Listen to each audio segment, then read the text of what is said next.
afternoon, football fans. Welcome.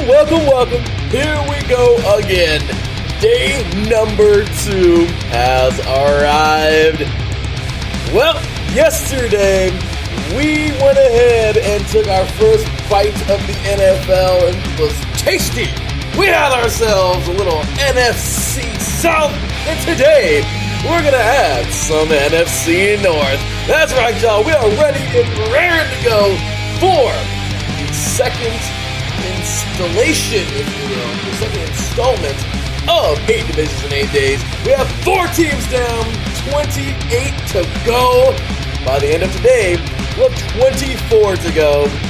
And I'm ready to deliver this to you. So, we got ourselves some true diehards, as per usual, of course, coming up today. We will be talking to a few of our hosts here at IE Sports Radio and one other that could possibly be a host. We'll see. Coming up all today, we'll be talking.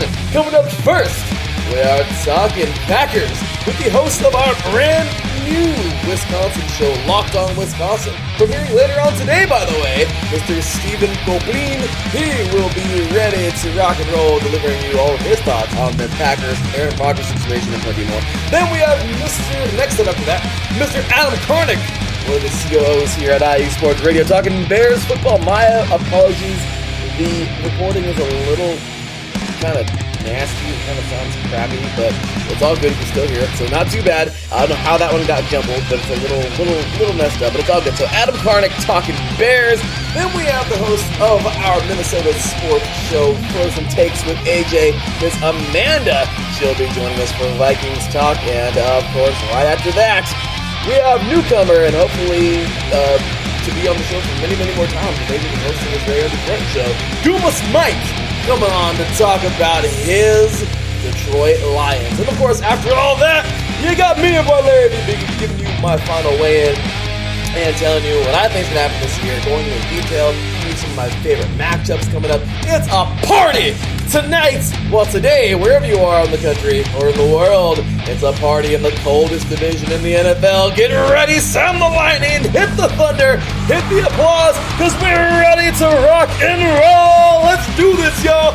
You are now tuned in to 3 and Out, 8 divisions in 8 days, NFC North, right here on IE Sports Radio, your direct feed for all that is sports.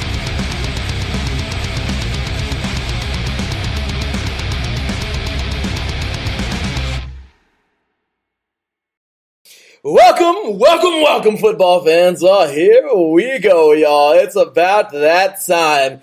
We have one heck of a show planned out for y'all today, as per usual, and we're getting right to it. So yesterday you heard me talk lots of X's and O's and all kinds of good stuff there. Of course, the games are not won on the podcast, but I'm telling you right now, or on paper, but I'll tell you right now, it was a great show. 4 teams down. The NFC South was a blast yesterday, and today the NFC North will be no different. 3 show hosts and 1 potential show host here on the NFC North today going at it. I cannot wait for these people to get into primetime face-offs. Oh my gosh, I cannot wait for that. That is going to be so much fun this year on 3 and Out. But with that said, y'all, we're going to keep the good times rolling here today. We have a great show, as I already mentioned, planned out. I hope you're all ready to roll in the coldest division in the NFL, was what I love to call it. And we'll be talking plenty of rivalries, because this is the home to the oldest teams and the oldest rivalries in the NFL. And this is just the division that you have to love for some kind of reason. I mean, casual fans, I get it. But if you're a diehard fan, somehow, some way, your football heart has to be somewhat involved with the NFC North, because man, I'm not a fan of any of these teams, but I'm a fan of football and I'm a fan of this division. Seeing these, I mean, come on, we get the Thanksgiving game every year with the Lions. Somebody's playing the Lions on Thanksgiving, usually the morning game here on the West Coast.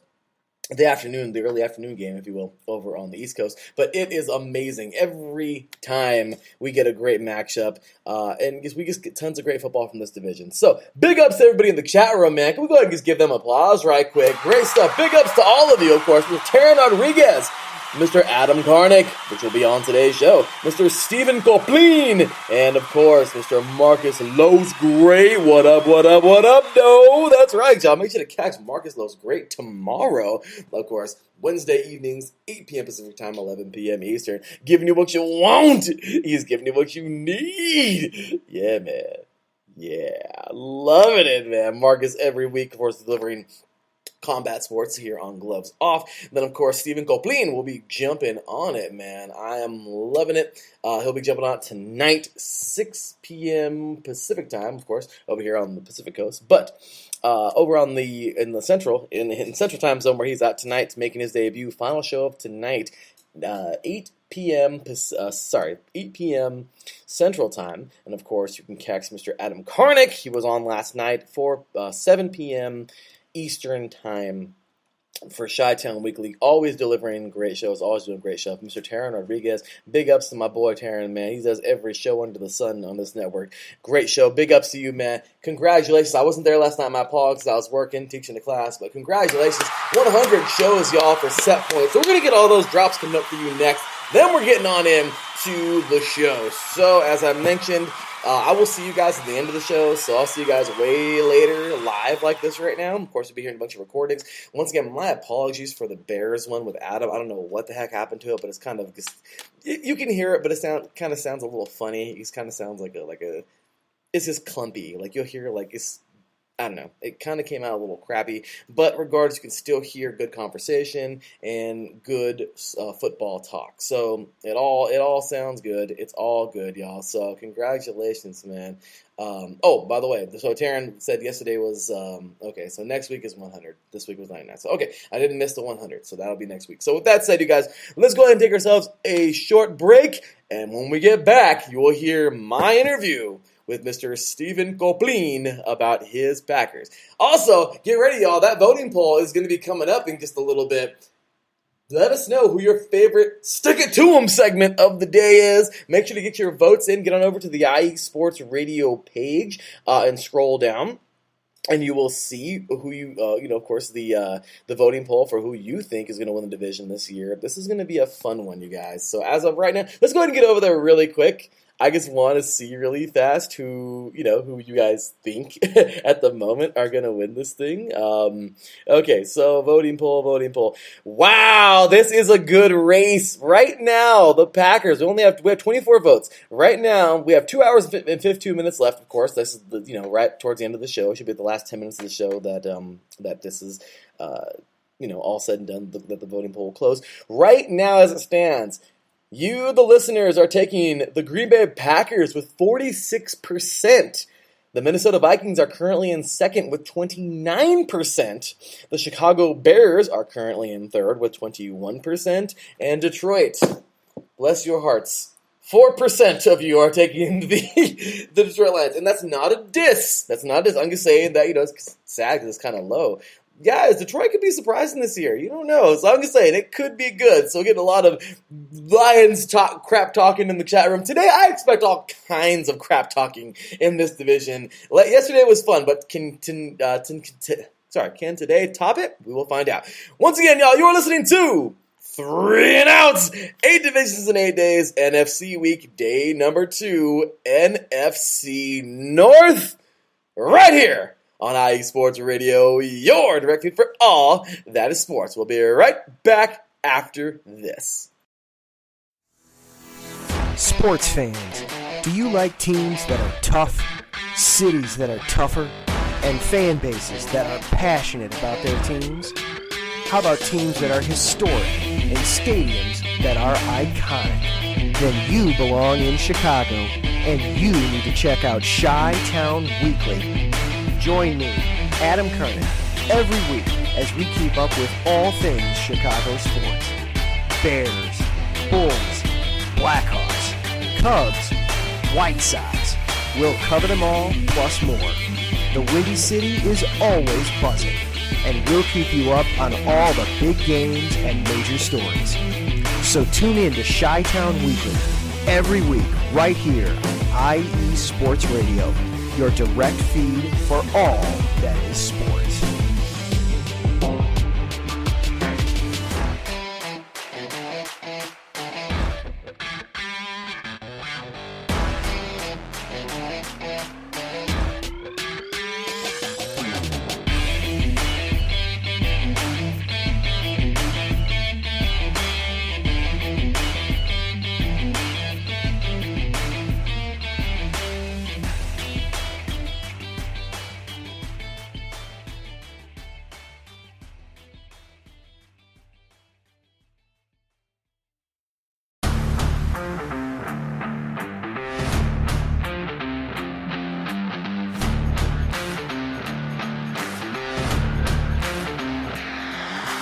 What's good, fight fans? It's your boy, Marcus Los Great, here to give you what you want, here to give you what you need. Yeah, man. Yeah. I'm coming to you live, straight from your mama's basement with a crispy white tea. We are coming to you live every Tuesday at 10 p.m. Eastern Standard Time. Powered by IE Sports Radio, your direct feed for all that is sports.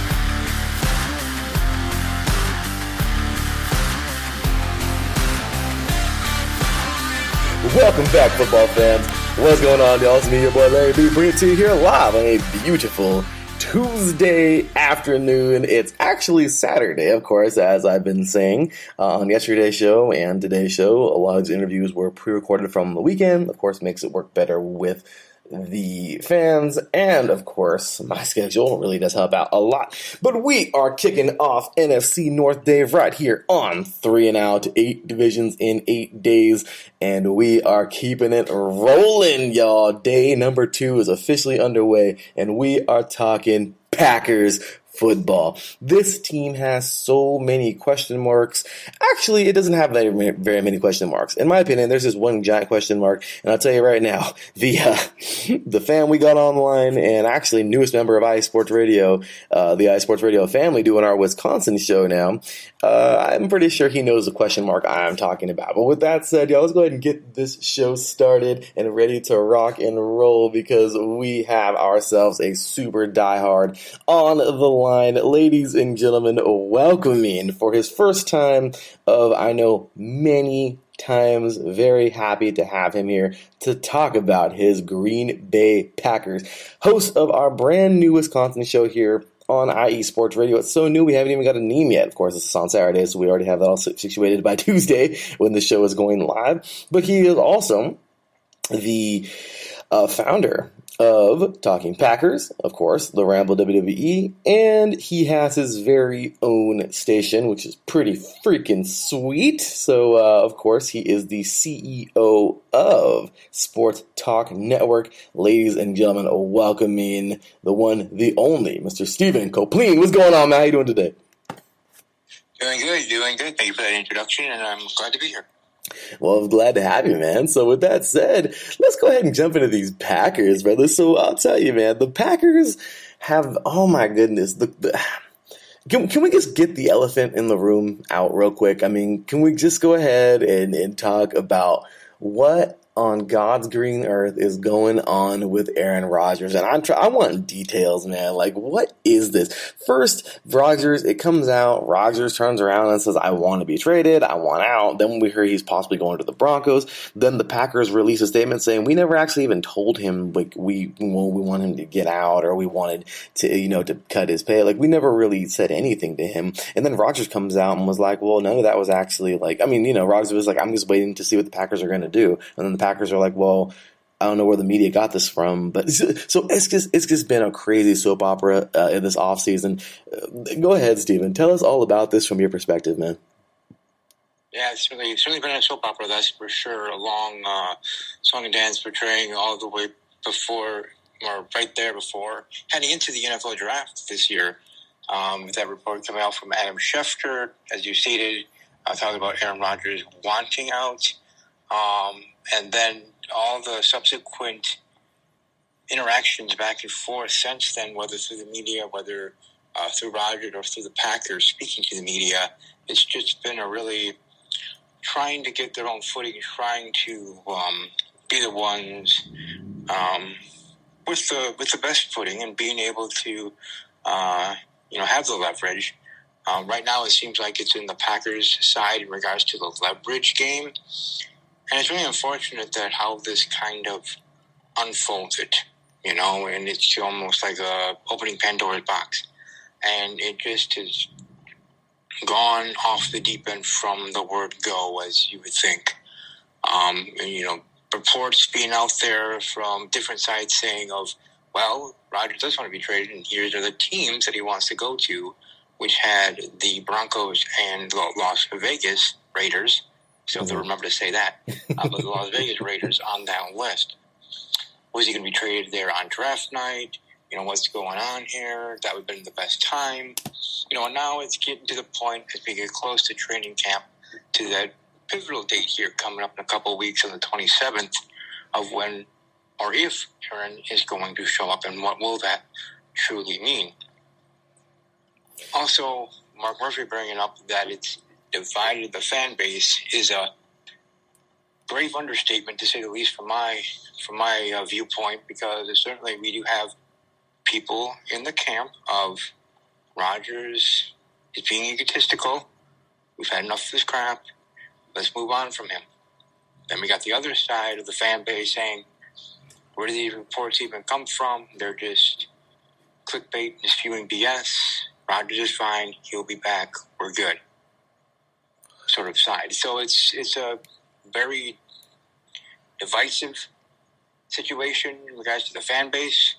But between Rodgers and the Packers, Rodgers knows what he's doing, and the Packers know what they're doing.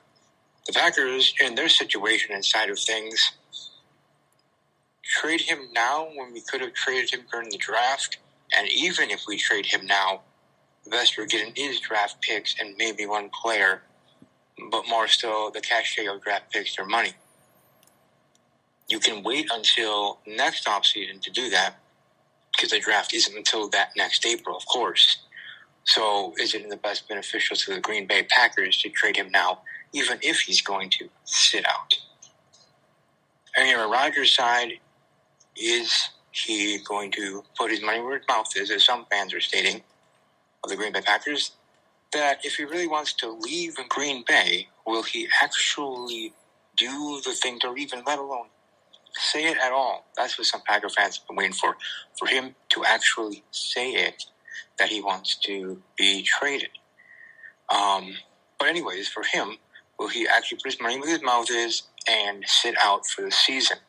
Not show up to training camp, not be there for this week one, traveling to New Orleans to face the Saints, and be in that game for that matchup to start off the season. So it's one of those, depending on what Packer fan you're talking to, you could get one from either side of the aisle on the way of thinking. But yeah, it is the biggest question mark, the biggest situation going on here in Green Bay, let alone Wisconsin sports, beyond the Bucks in the finals.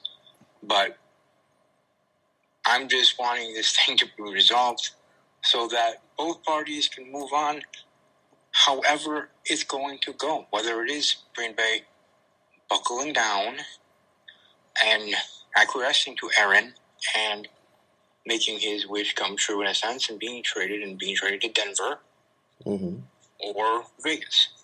Or will Rodgers have to, as some fans would put it, sail between his legs, understand that he's not bigger than the franchise, that he is still under contract with Green Bay, and otherwise is that from Green Bay's side of things, Aaron can either retire or he's not sure. Green Bay kind of has that power and leverage as the corporation in a sense. So it's a tricky web they weaved. But both sides made their own bets. Now they have to lie in it.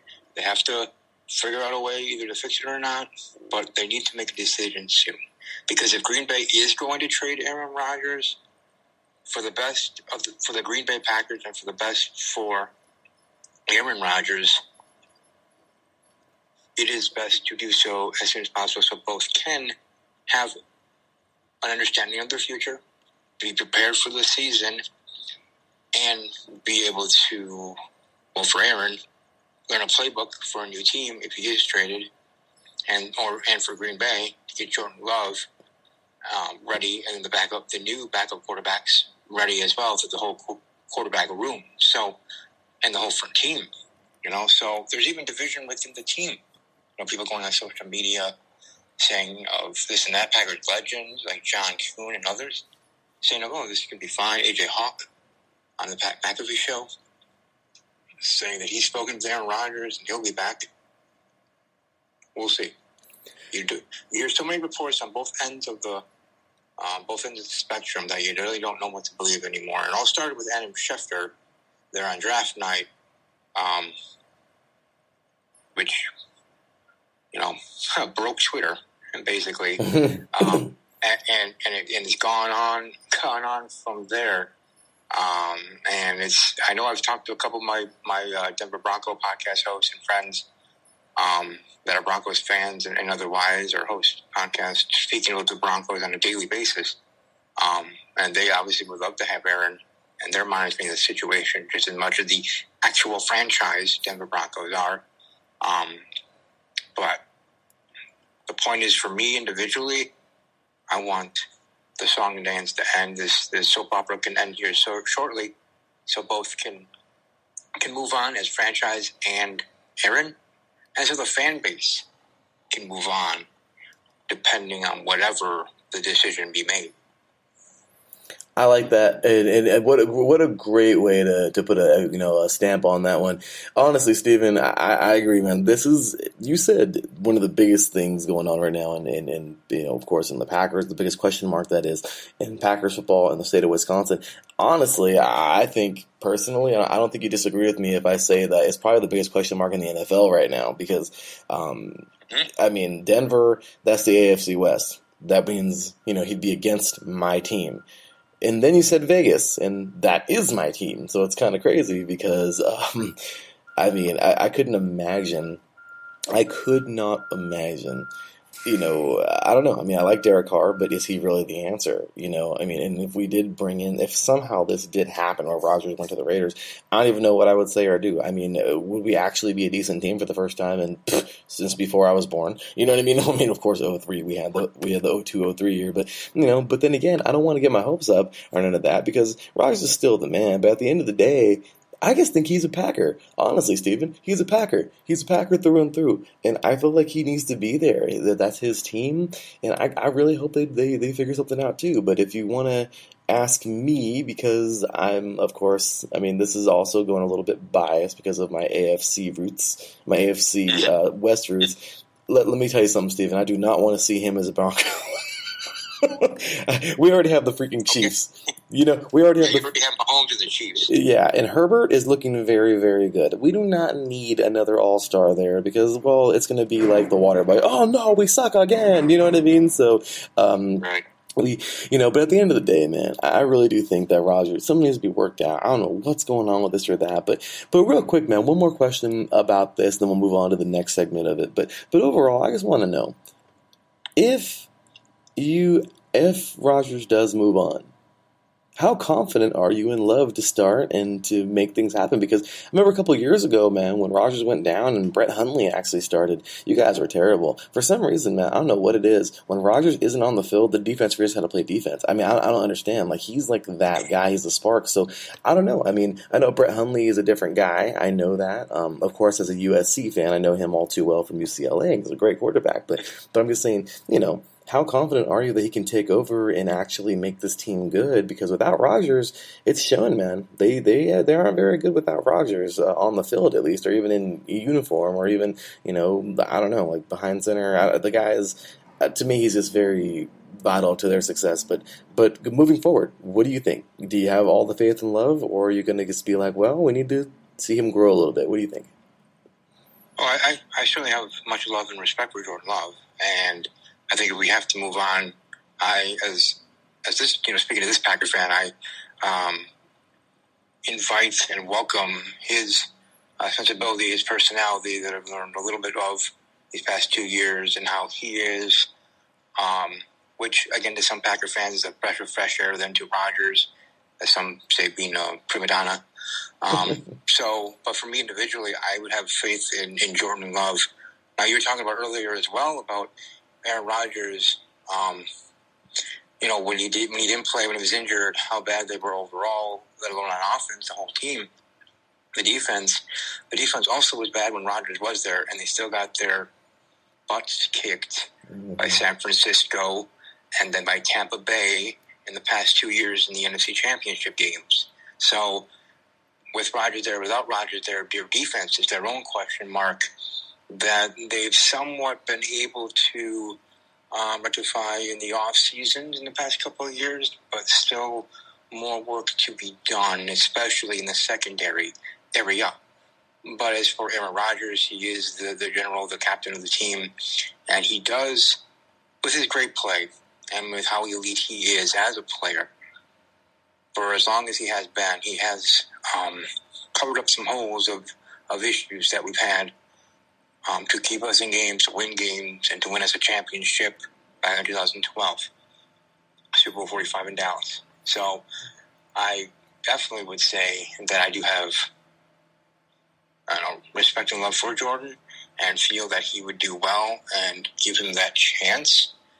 But I'm not banking on the fact that us Packer fans are going to continue to be spoiled as we've had through at least my lifetime. Brett Favre and Aaron Rodgers and, continuing success, top of the food chain in the NFC, let alone the NFC North.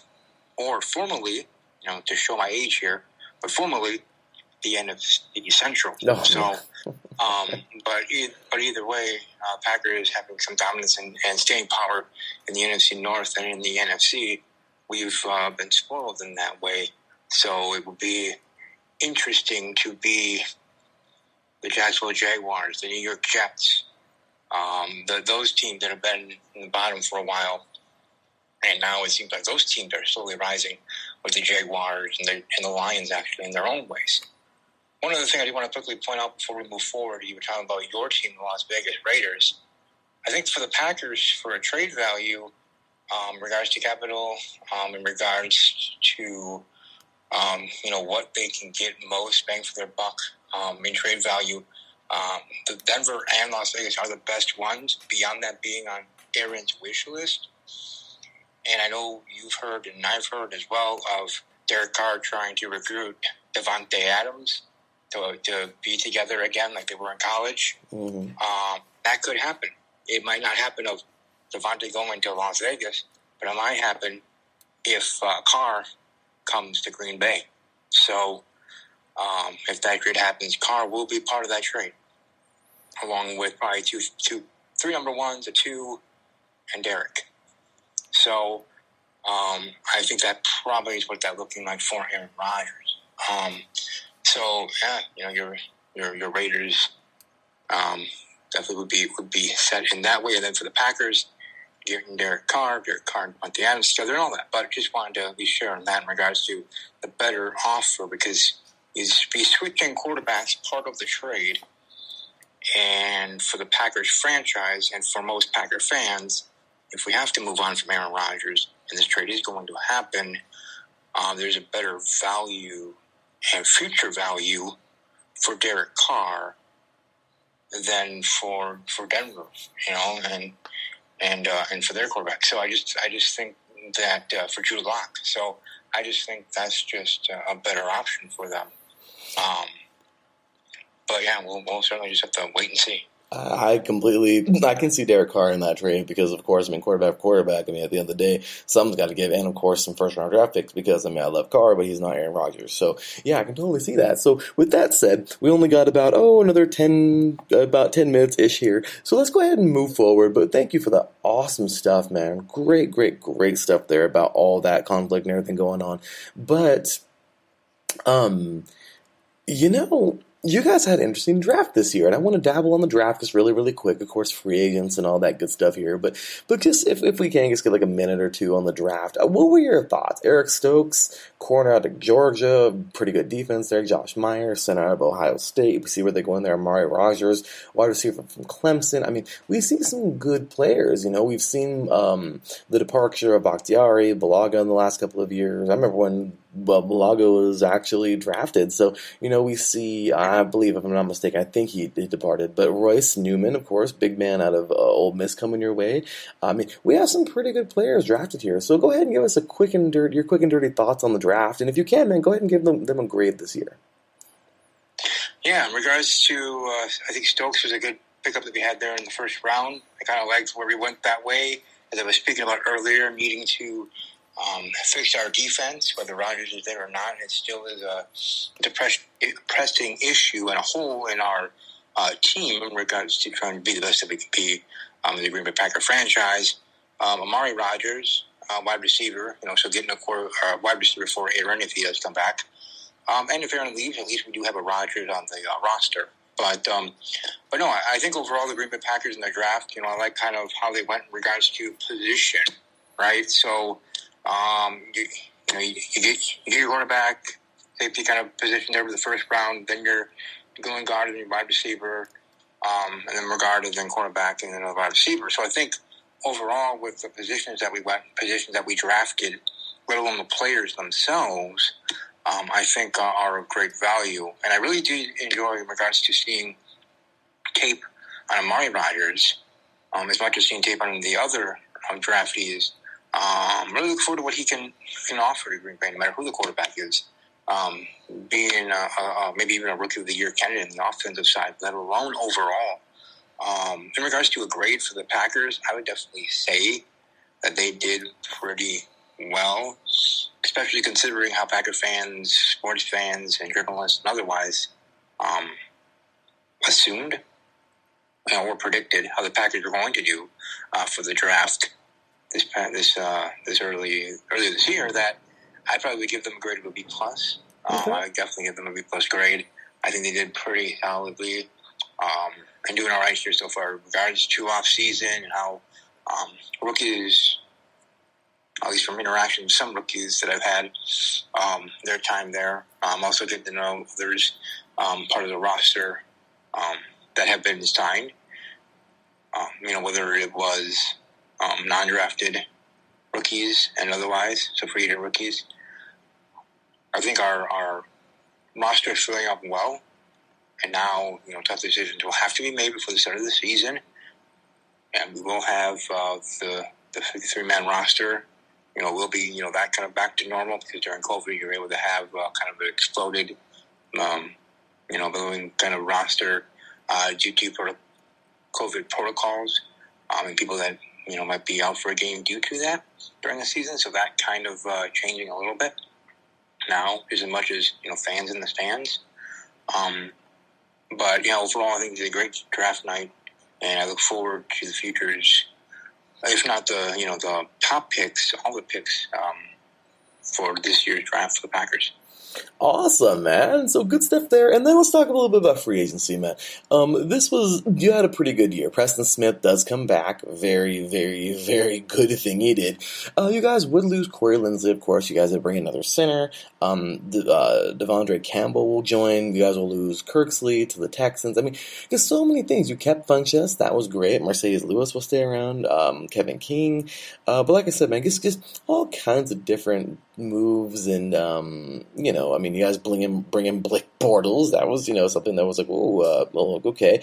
Lazard will stay. Aaron Jones, I think that was huge. Just a lot of big moves and everything. But real quick, man, go ahead and give us your thoughts on free agency this year. Who are the big departures that you think are like, that was tough? Who are also like the big signings? Like, what do you think personally about free agency this year? Yeah, free agency was really interesting this year in regards to heading into it. I thought we were going to lose a lot more than we did. And I think losing our offensive lineman wasn't that big of a hit to me personally as a Packer fan, because I kind of assumed that to happen. Now, I thought that we were probably going to lose Aaron Jones, and maybe even depending on maybe even losing Mercedes Lewis as well. But being able to retain Aaron, re-signing Aaron Jones, and Mercedes Lewis as well. Also bringing in quarterbacks. I really enjoyed, if you want to enjoy a fun follow on Twitter, Kurt Bentekirk, quarterback that came in formerly with Atlanta. So right now, third on the depth chart, third or fourth overall on the depth chart of the Packers quarterback room. But from just seeing his personality and his social media presence and just that stuff and family, it definitely seems like a type of guy that fits in here in Wisconsin. Let's just put it that way. Overall, will he make the team? Who knows? Maybe not. But just from social media presence and learning about him and seeing him as a player too, from tape and seeing him from other teams or his college days, that he could be a diamond in the rough himself for him. But overall, in regards to free agency, kept more than I thought we were going to lose, and just happy specifically to be able to re-sign Aaron Jones, because that would have been, for me, the biggest blow that we would have had if, out of all the available free agents for our team that could have left, to lose, beyond Aaron, with his situation. But Aaron Jones, I think we kind of dodged a bullet there, because I was very even surprised, pleasantly surprised, when got the news and the alert of Aaron staying in Green Bay. Man, awesome stuff. So great stuff, and I'll just tell you right now, this has been great, Steven. This has been awesome, and we actually about 5 minutes left here, and I'm glad you finished in a perfect amount of time, because there's a little segment that I have been doing for the last 2 years now, Matt, and this segment is called "Stick It to 'Em." So at the end of the day, this is Tuesday, NFC North Day, and this is one of my favorite divisions in football, the coldest in my opinion, of course. And I'll tell you right now, the coolest part about this segment is whether you're a nice, respectful guy, or you're like neutral, like, whatever, or you're fiery and you buy into the rivalries, let us know, man. Have some fun with this, and go ahead and, either talk a little crap, or pay respects, or both, or say whatever you will about the rest of the division. Of course, the Lions, the Bears, and the Vikings. Oh my! Go ahead, Steven. This is your time, man. Stick it to them.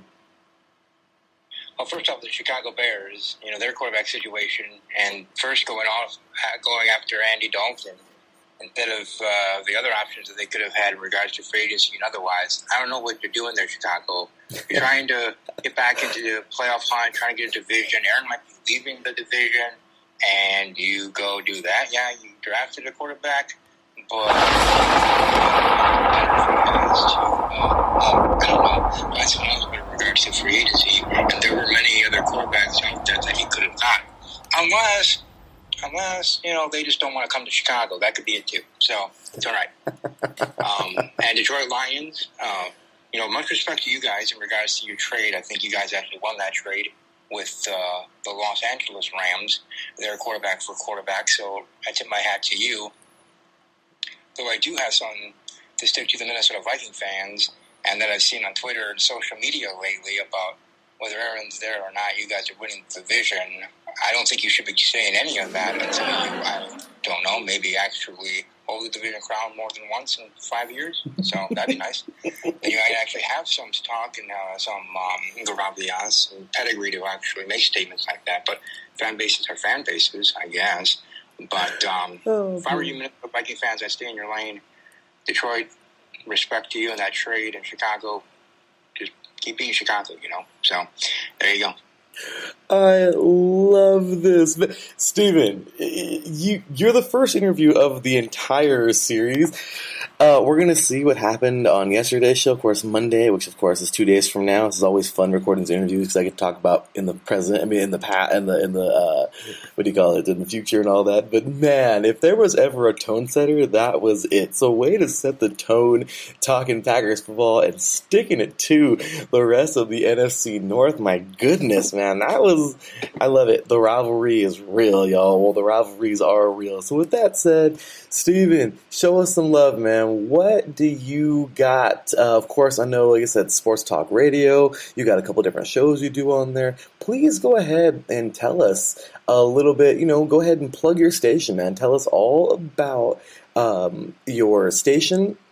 And, of course, we've only got a few minutes here. But, go ahead and plug your station, where they can find you, where they can find your station, and all the good stuff, man. And, of course, welcome aboard to IE Sports Radio. So go ahead, man. Go ahead and let that plug happen, man. Let everybody know. Yeah. In regards to my network, Sports Talk Network, you can find us on YouTube, youtube.com/user/Kopplin08, KOPPLIN08. You find me on Twitter at talking_Packers or at Army_strong_06. We've been around for 10 years. Ever since I left the military, my military life. So I definitely enjoy and have passion for sports. I also do a podcast that's wrestling, so at the Rambo_WWE. Those are basically where you can find me, or find me on any social media as well. I'm not hard to find. Just Google search me and you know where to go. Awesome. Well, Steven, we're excited, man. Like I said, ladies and gentlemen, he is the new host of our Wisconsin show here at IE Sports Radio. So I'm going to say this is going to be awesome. Ladies and gentlemen, we're glad to have him here. We're glad to have you here, Mr. Steven. And thanks again, man. We'll be in contact, of course, about the show and everything. And we'll get started very soon right now throughout this day of interviews on Saturday. So with that said, man, great way to set the tone for this show here on Tuesday, NFC North Day, talking Packers football. Ladies and gentlemen, we are on to the next team in this cold yet hard-hitting division. We will be right back here on 3 and Out, 8 divisions in 8 days, day number 2, NFC North Day, right here on NFC North Week on IE Sports Radio, your direct feed for all that is sports. We'll be right back after this. Ladies and gentlemen, hear me and hear me good. If you like sports, then you like the Wait a Minute Show. If you like comedy, then you like the Wait a Minute Show. If you like a different opinion coming from a different angle, then you like the Wait a Minute Show. So join me Saturday, 8 p.m. Eastern Standard Time with your host, Jelani J.B. Bodie. And of course, my man Lopan on the waitaminuteshow.com. Ain't that right, Lopan?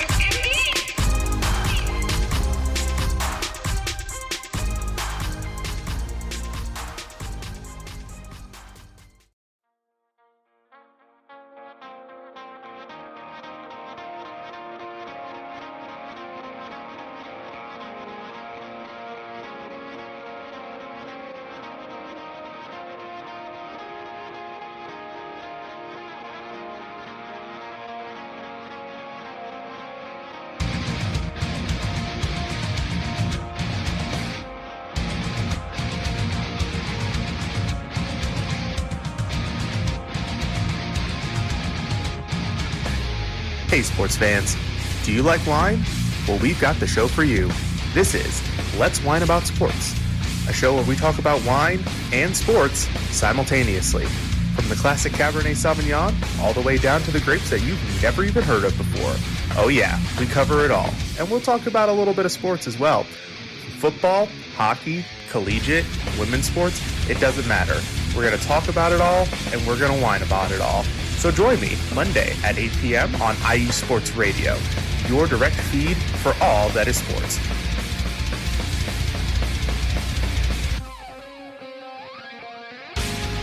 Welcome back, football fans. All right, y'all. We started off NFC North Day with, of course, the Green Bay Packers.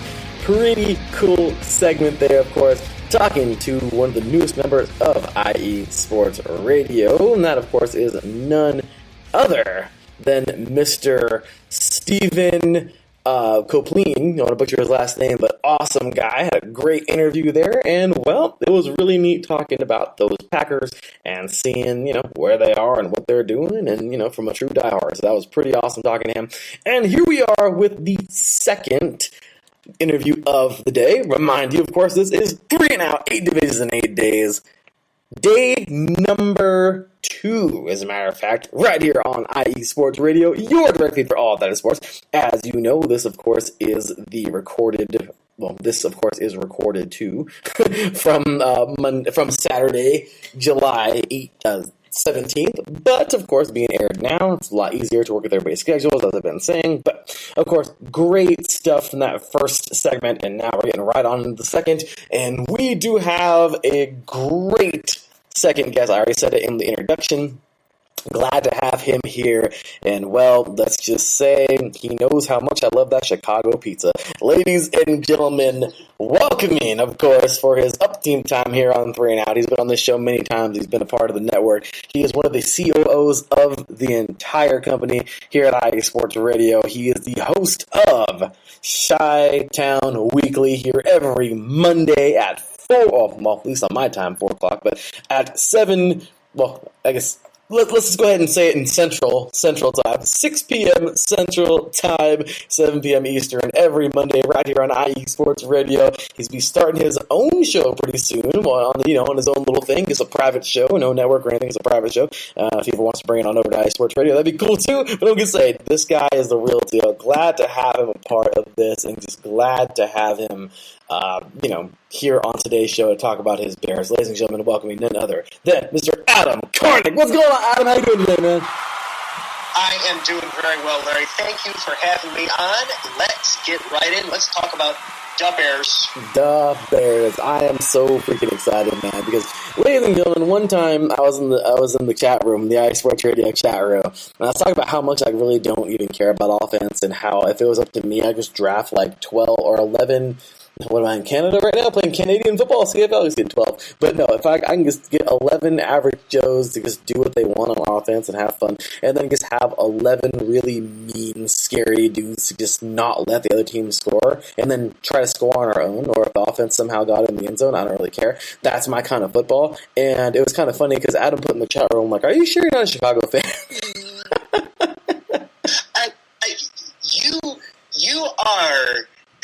You are a Bears fan that you just don't realize it.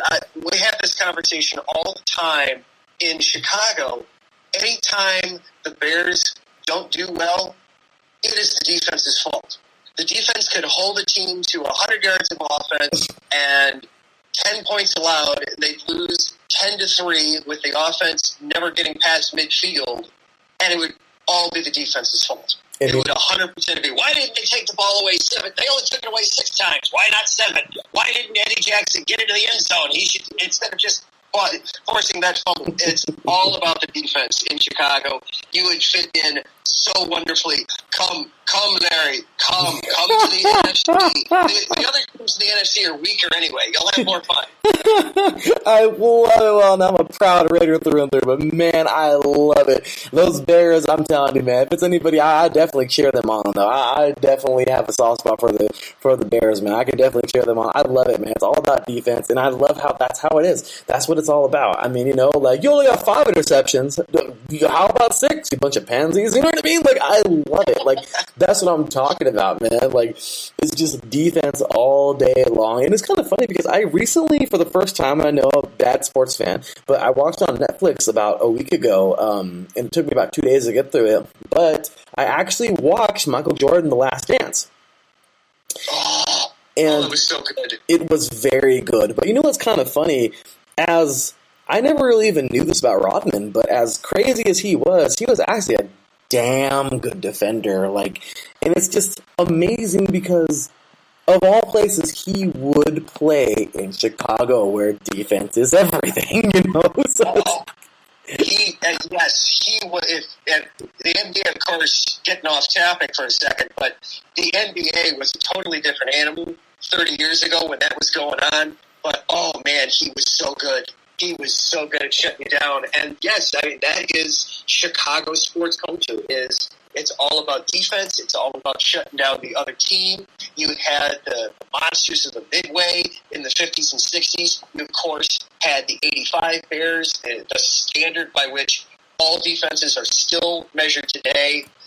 Chicago is a town that loves its defense, and it's just built into our DNA as sports fans.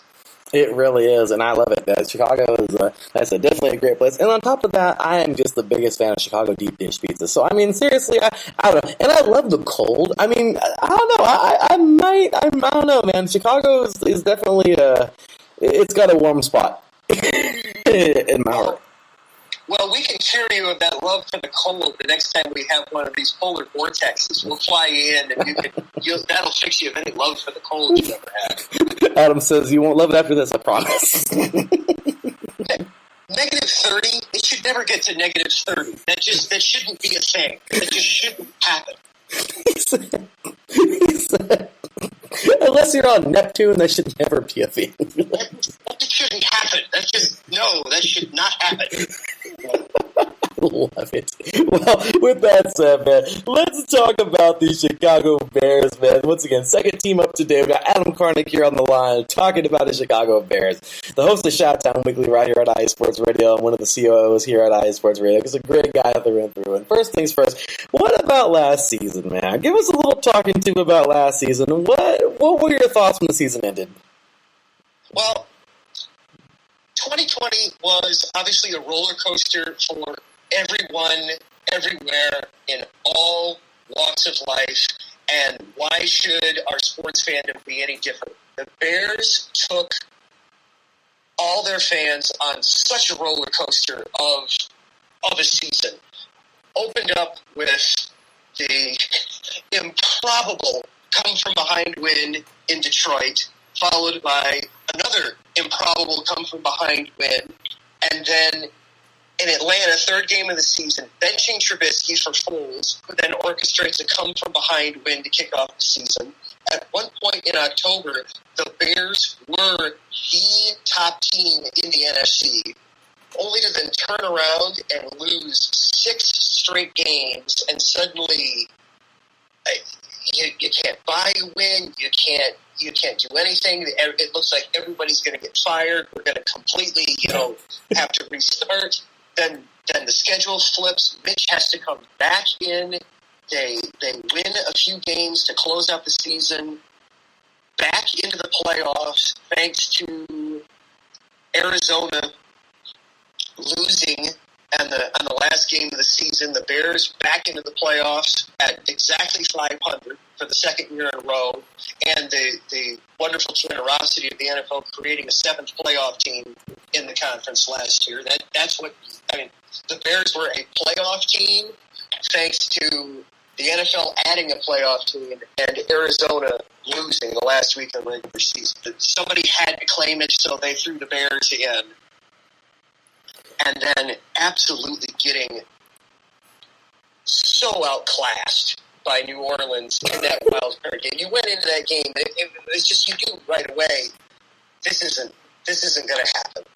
There's no way they're winning this game short of a miracle.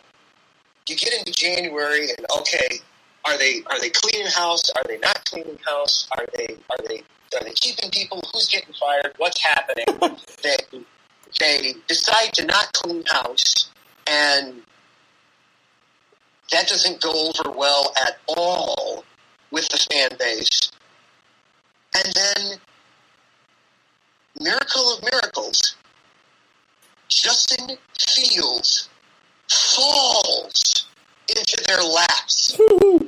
The second best, some might even argue the best quarterback prospect in this class, by some sheer force of will or fate or divine inspiration, falls out of the top 10 to where the Bears can conceivably get him, and suddenly everything turns around. It's all roses. Everything's great. Suddenly, Matt Nagy is cheered.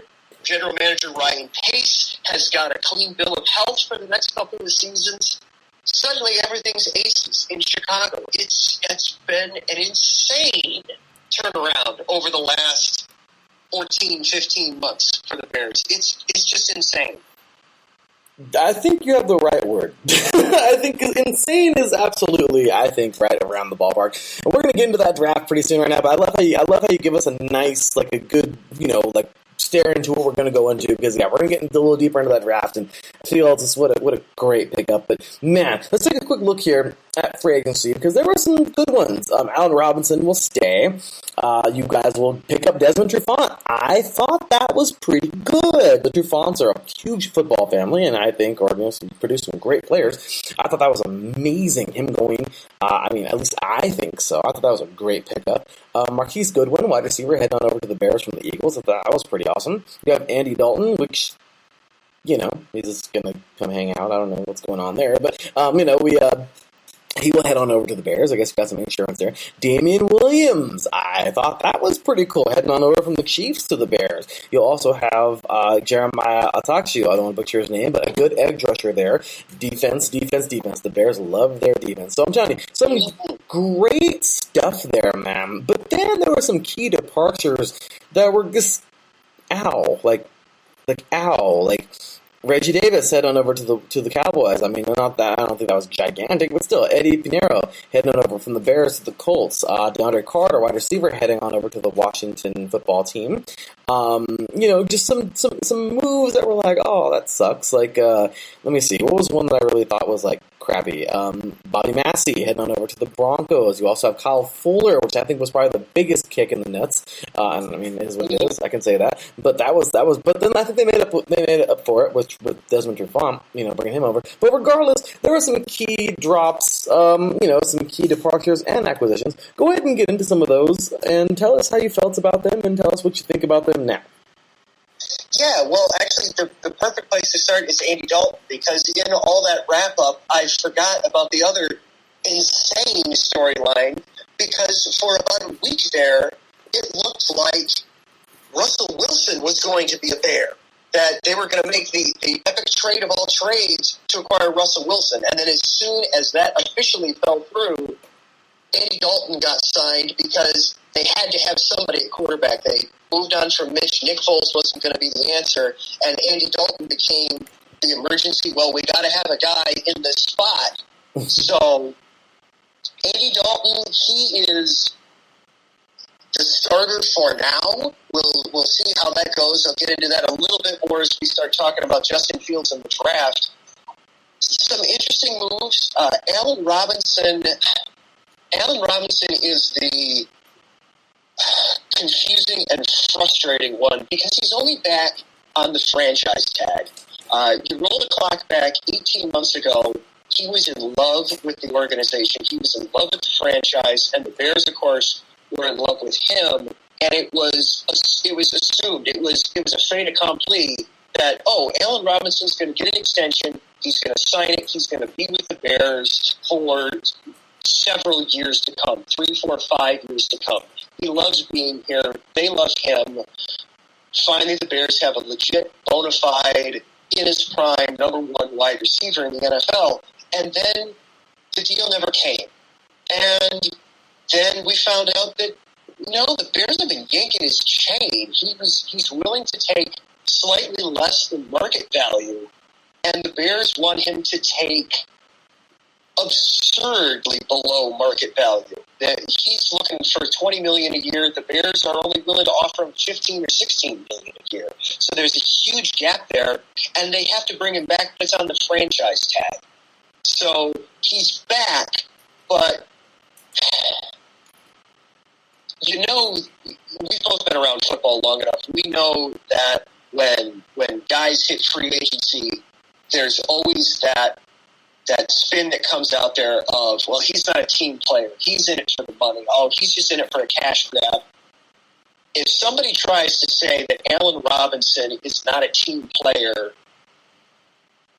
I got to chew their face off, because the dude had played back-to-back seasons on prove-it deals where he's just banking on himself and saying, and if he gets hurt, he's out the cash. But it's the hand he's been dealt, and he's going to play it out.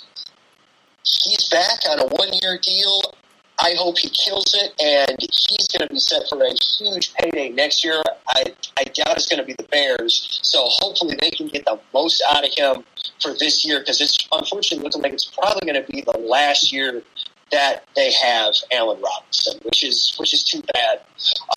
You had mentioned the Kyle Fuller move.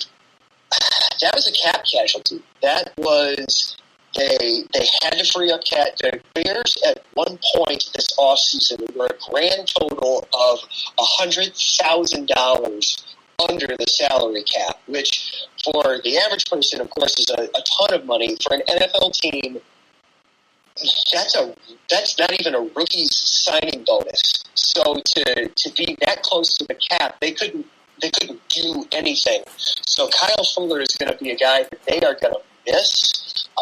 He immediately went to Denver to get reacquainted with former defensive coordinator Vic Fangio while he was here in Chicago. That's going to be interesting. Desmond Trufant does seem to be the next guy up to take that place, but it does mean that there's going to be an awful lot of responsibility placed on second-year pro Jalen Johnson, who got off to a hot start last year as a rookie, then kind of faded down the stretch before ultimately missing the final 3 games of the regular season and the playoff game in New Orleans with a shoulder injury.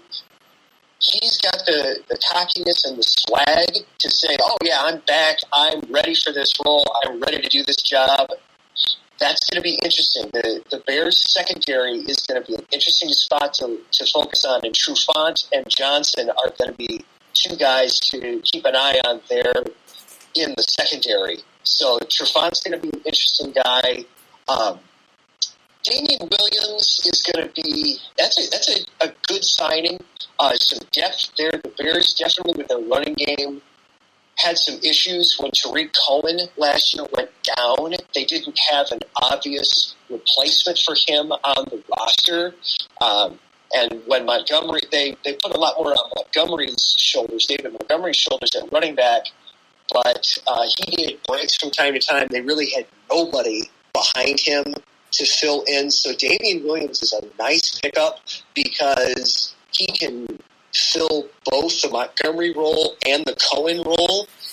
Not necessarily, I wouldn't necessarily say he's a featured guy, but if either one of them needs a spell, needs to take a series off here or there, you can plug Damian Williams confidently into either that jackrabbit running back spot of sometimes we're going to flex you out, sometimes we're going to keep you in back, sometimes we're going to move you around in the formations, or he can just put him into the traditional line him up behind the quarterback, stuff the ball into his gut, and send him into the trenches there with the Giants and see what he does. Kind of a running back. So that's a nice kind of depth signing. Plus, I believe he can help out on kick returns, which is another area the Bears are going to need some help in. Is going to be in the kickoffs as they're not bringing back Cordero Patterson, who's been there for the last couple of years. So Williams can help out there. So yeah, some decent free agent signings there by the club.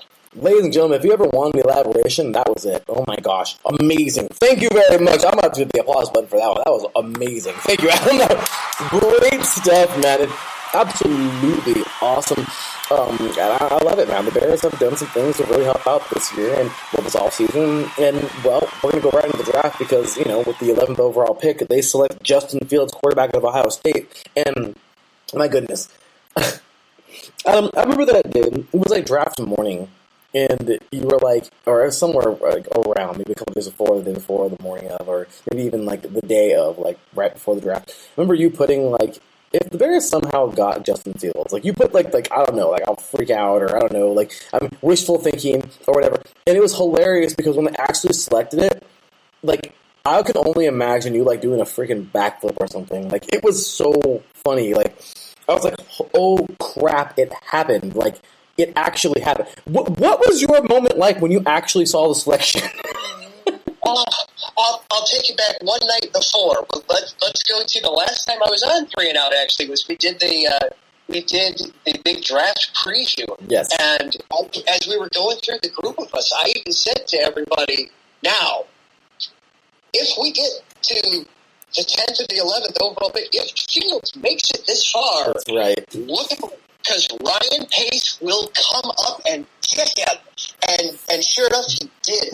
I was as shocked as anybody when it actually happened. I said it, and I was still shocked that it happened.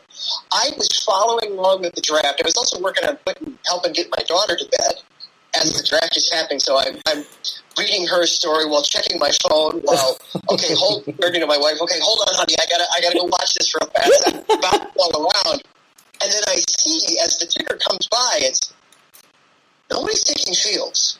Fields is. We're at 9.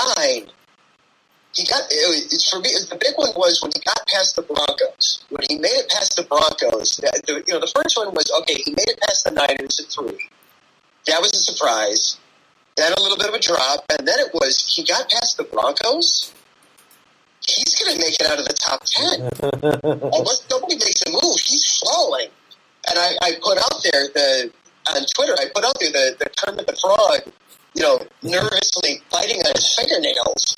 Yeah, so Fields is still sitting there. I was holding my daughter, watching, and all of a sudden I get the alert on my phone. The Bears have traded up. I turned to my wife. I said, "I gotta go right now." Raced out to the television. Saw the pick. It was simultaneous. I wanted to scream, and simultaneous. You can't make a sound because your daughter's trying to go to bed. Do not wake the child. No. So it was just. I could not believe it. He is. And we've seen first-round quarterbacks in Chicago before. We just saw Mitch. Before that, it was Rex Grossman. Before that, it was Cade McNown. Before that, it was Jim McMahon back in the 80s. We've seen first-round quarterbacks. We've never seen a kid like Justin Fields. All of the pre-draft talk was, well, this kid's a surefire star. This kid's he's got all the tools. He's got everything you're looking for. He can make the reads. He can make the throws. He's mobile. He's durable. The only thing I could figure from the draft process was other GMs got bored with him, and Zach Wilson turned into the shiny new toy. Ooh!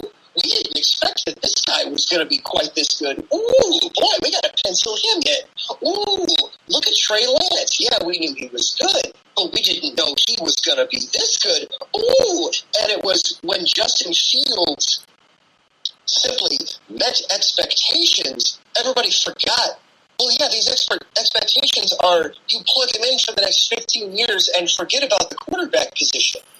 So to have him be there, for the Bears, you're a Raiders fan. We both have cursed for all our lives at the quarterback position.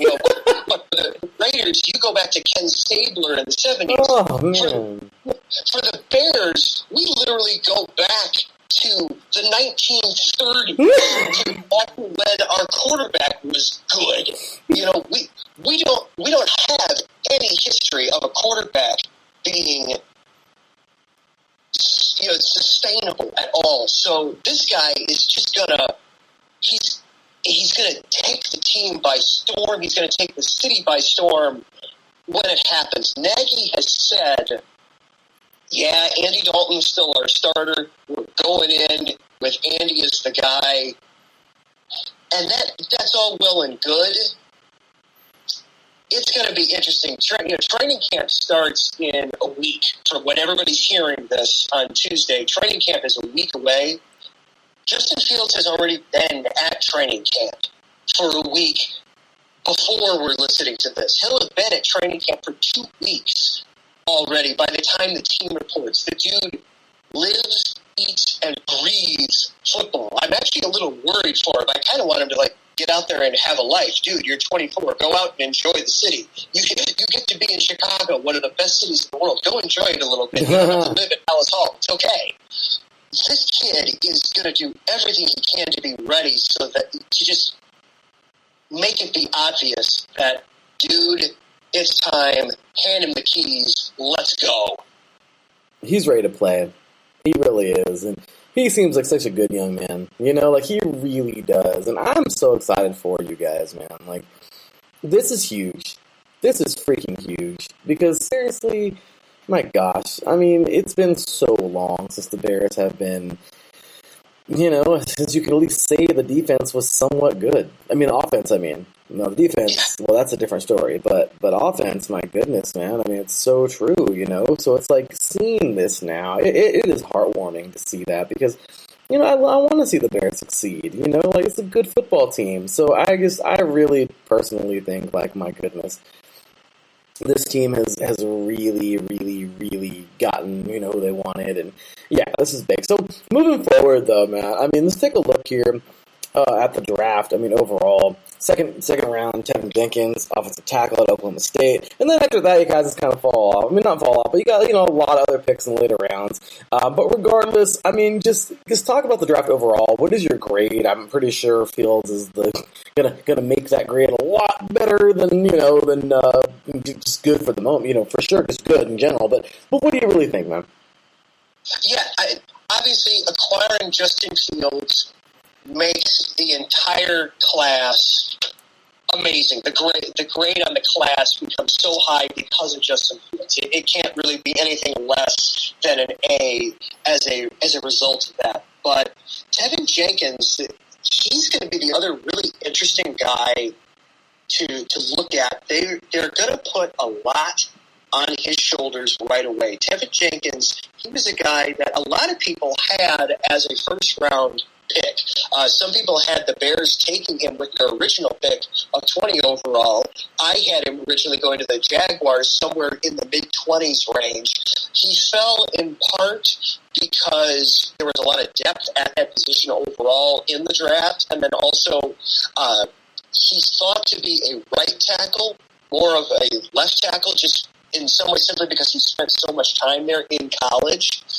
The Bears are obviously viewing him as a left tackle because not long after they drafted him, they cut Charles Leno Jr., who had been the starter at left tackle. And while Leno wasn't a great left tackle by any means, he was certainly a serviceable starting tackle in the NFL. He hadn't missed a start in 4 years, so durability, if nothing else.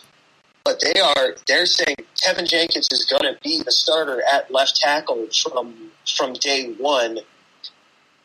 He's going to be one of the guys that's going to be interesting to see what we can gauge. And again, we, with as much football as we watch, that in training camp and in the practices, it can be a little difficult to gauge the offensive linemen, especially when they're just doing drills. That really, when you get a feel for those guys, is when you're in game situations. So the preseason games are going to be very interesting because the Bullets, while they won't necessarily be real, they will be flying a little bit in preseason. I hate to say the Bullets in preseason are real. They're still rubber bullets in the preseason, but you can gauge it more than you can by watching practices. He's going to be very interesting to see what they've got there at the left tackle position. And if they've got an anchor there at left tackle, that's really going to help. They've got the interior of the offensive line sewn up. It's the two tackle spots are big. So Tevin Jenkins, if he can shore that up, is going to be huge. Because they did so much wheeling and dealing, they didn't draft again until the 5th round. Most of their picks occurred, in the 6th and 7th rounds. Looking at the rest of it, Larry Borum, and another offensive lineman, he's probably just going to be depth for now this year, but down the line could be somebody that could play either tackle or guard. Somebody that down the line could be very useful. They got a running back out of Virginia Tech, Khalil Herbert. Daz Newsome, wide receiver out of North Carolina, he's going to be interesting because he's got speed. That was something that the Bears offseason as a whole, if you wanted to talk about what the Bears are trying to achieve offensively, if there was one word to describe it this offseason, it was speed. Marquise Goodwin is a fast guy. They got Darnell Mooney last year. He's a fast guy. Daz Newsome fits into that mold of speed. He's got a lot of work to do as a pure wide receiver, and it didn't help that he got hurt during minicamp, and training camp's going to be his first time back on the field in a month and a half, 2 months since the rookie minicamp. But he's going to be somebody that's going to kind of be fun to watch. Otherwise, Thomas Graham Jr., Kyrus Tonga, depth. Kyrus Tonga, defensive tackle out of BYU, he's going to be an insurance policy for Eddie Goldman, the nose tackle who opted out of last season. And that's going to be something else to watch in training camp is to see those things defensively. But overall, this draft class, Justin Fields alone makes it an A. In general, when you're looking at a draft, you want to say, I want 2 starters, my first round guy, and then somebody. Pick a guy. Well, the first 2 guys that they took are going to be starters this year. Job well done, mission accomplished. You got 2 starters. This has got to be an A draft for the Bears. I could not agree more. I mean, I'm telling you, man, if somebody could ever come with this much analysis, my gosh, I mean, it's you, man. I'm so freaking glad you were able to join here today because that was just awesome. I mean, can we get the applause, ladies and gentlemen, because what a freaking job. Always, man, it was an honor to have you here. We're not done with you yet. We're definitely not done with you yet, Adam, because we got one more little segment for you here. Well, first things first, I want to know a quick and dirty version here. Looking at this team you guys have now, what do you think the Bears are going to do this year, or capable of doing, or just what do you think? Give us something that you expect. Yeah, the Bears. First of all, this is the longest the Bears have gone without having a losing season in forever. Yes, they're coming off back-to-back 500 years, but those are still not losing years. So the Bears are in an interesting spot here with Nagy. The NFC as a whole is weak. There were only 5 teams in the entire NFC that finished with winning records last year. So the NFC as a whole is weak. I could see the Bears very much being alive in the playoff conversation, in the hunt for things this season. On the whole, though, I don't think this is going to be kind of an awkward year. They're not going to be great, but at the same time, the bottom shouldn't be dropping out on the team. I think the offense as a whole is going to be in transition. Depending on how long it takes for Justin Fields to get out there, Andy Dalton will be a fine placeholder. He will keep the seat warm. He'll be fine there. But everybody's just going to be anxious for when does Fields get out there, and then we'll see what the team really is. Defensively, I do expect some drop-off with the defense as a whole. I think the secondary is going to be very interesting because of the loss of Kyle Fuller, and then Eddie Jackson has got to prove it this year. After a phenomenal 2018 and 2017, the last 2 years, Eddie Jackson has really taken a couple steps back, and I know that what he and other Bears fans would say is, former defensive coordinator Chuck Pagano, he didn't know what to do with Eddie Jackson. He had him playing out of position. He had him in strong safety when Jackson's a free safety. And new defensive coordinator Sean Desai, he's going to put him back in the free safety spot.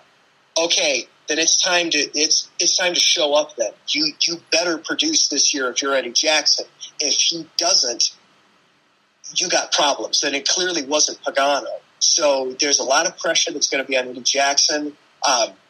Robert Quinn is another guy defensively that there's going to be a ton of pressure on. I loved the signing a year ago of Quinn. He did nothing last year. He finished with 2 sacks. One came on his very first play back in week 2, and then for the final 14 games, he had 1 sack. You cannot have that across from Khalil Mack as a pass rusher. Got to be more consistent than that. The word was, he was dealing with a foot injury all season. He's not dealing with that anymore. Okay, then you better produce this season. There better not be. Don't come with an excuse again this year because that was your problem last year. So pressure there on the defense, and then also at the nose tackle spot, Eddie Goldman opted out last year for COVID reasons, for the pandemic, and absolutely he was right to do that. 300-plus pound human being develops chest problems, I can understand why you'd want to opt out. Well, now there's a question of, is he going to come back? He's apparently been hard to get a hold of this season. The team's not sure if he's going to come back. He skipped mandatory minicamp. The little bit that we've heard is for every reporter that says, yes, he's coming back, there's another reporter that says, no, he's not. The Bears missed him last season. They need somebody at that nose tackle spot. So I think there's going to be a lot of pressure on this defense. I would not be surprised at all to see the defense regress a little bit. And so with that in mind, I think overall the Bears this year are going to fit somewhere comfortably in that 7 to 10 win range, either a couple games below 500 or a couple games above 500, thanks to the addition of the ridiculous 17th game. God, I hate a 17th game. I hate it too. Stupid it's idea. So stupid. But I could go off on a half-hour rant just on how much I hate the 17th game, but we don't want to do that.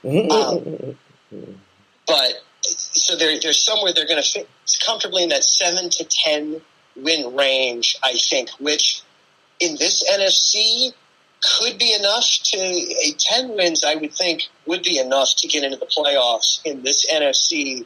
9 or maybe even 8 wins might be enough to get in this NFC. Certainly if they're down in the 7 wins, there's no way they're getting in.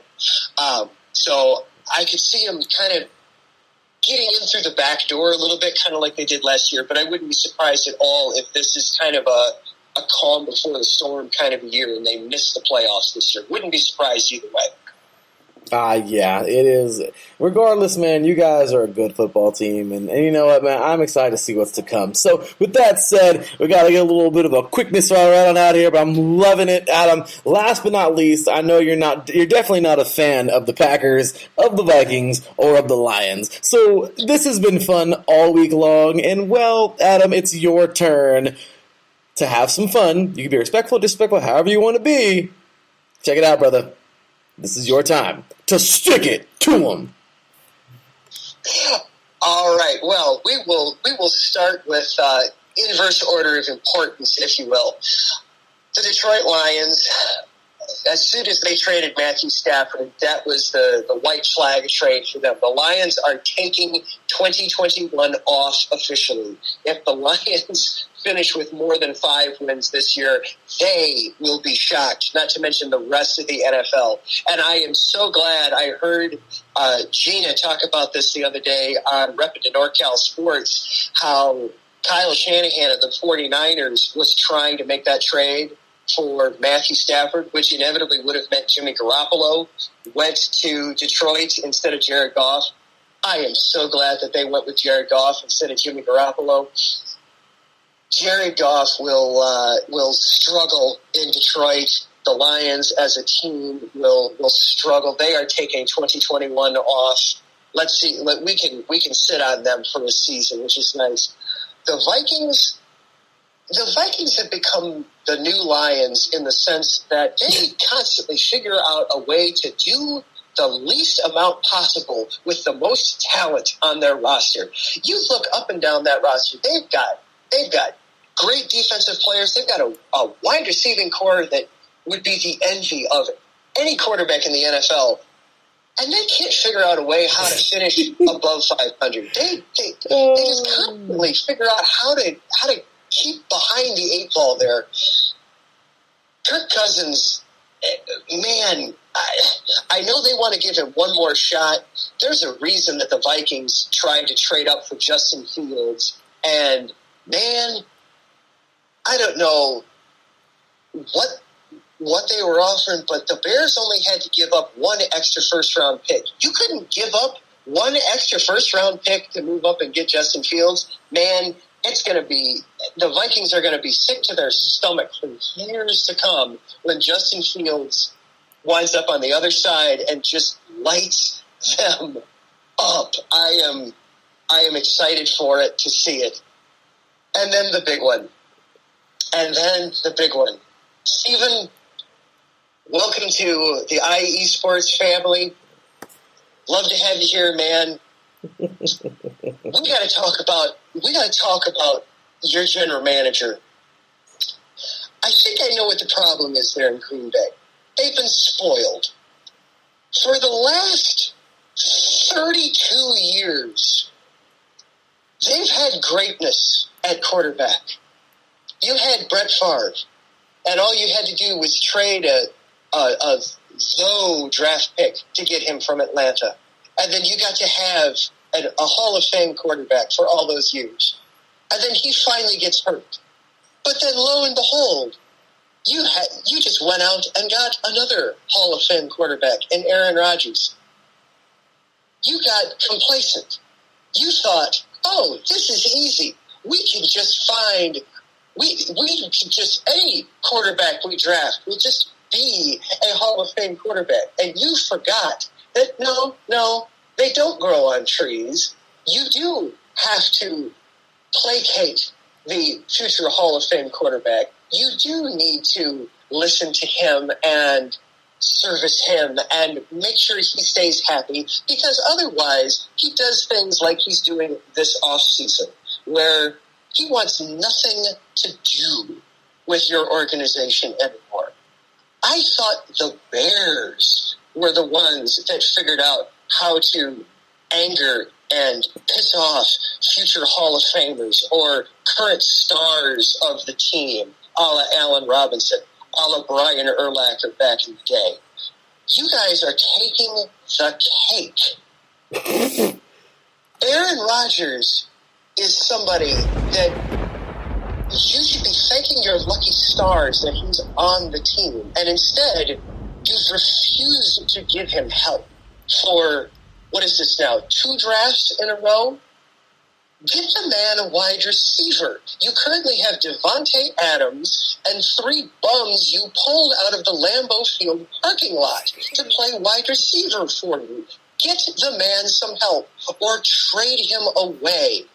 I hope he sits out. I don't think he will, but I'll preface this by I think Aaron Rodgers is going to play, and he's probably going to turn in another amazing season just to spite everybody, and then next year he will be gone.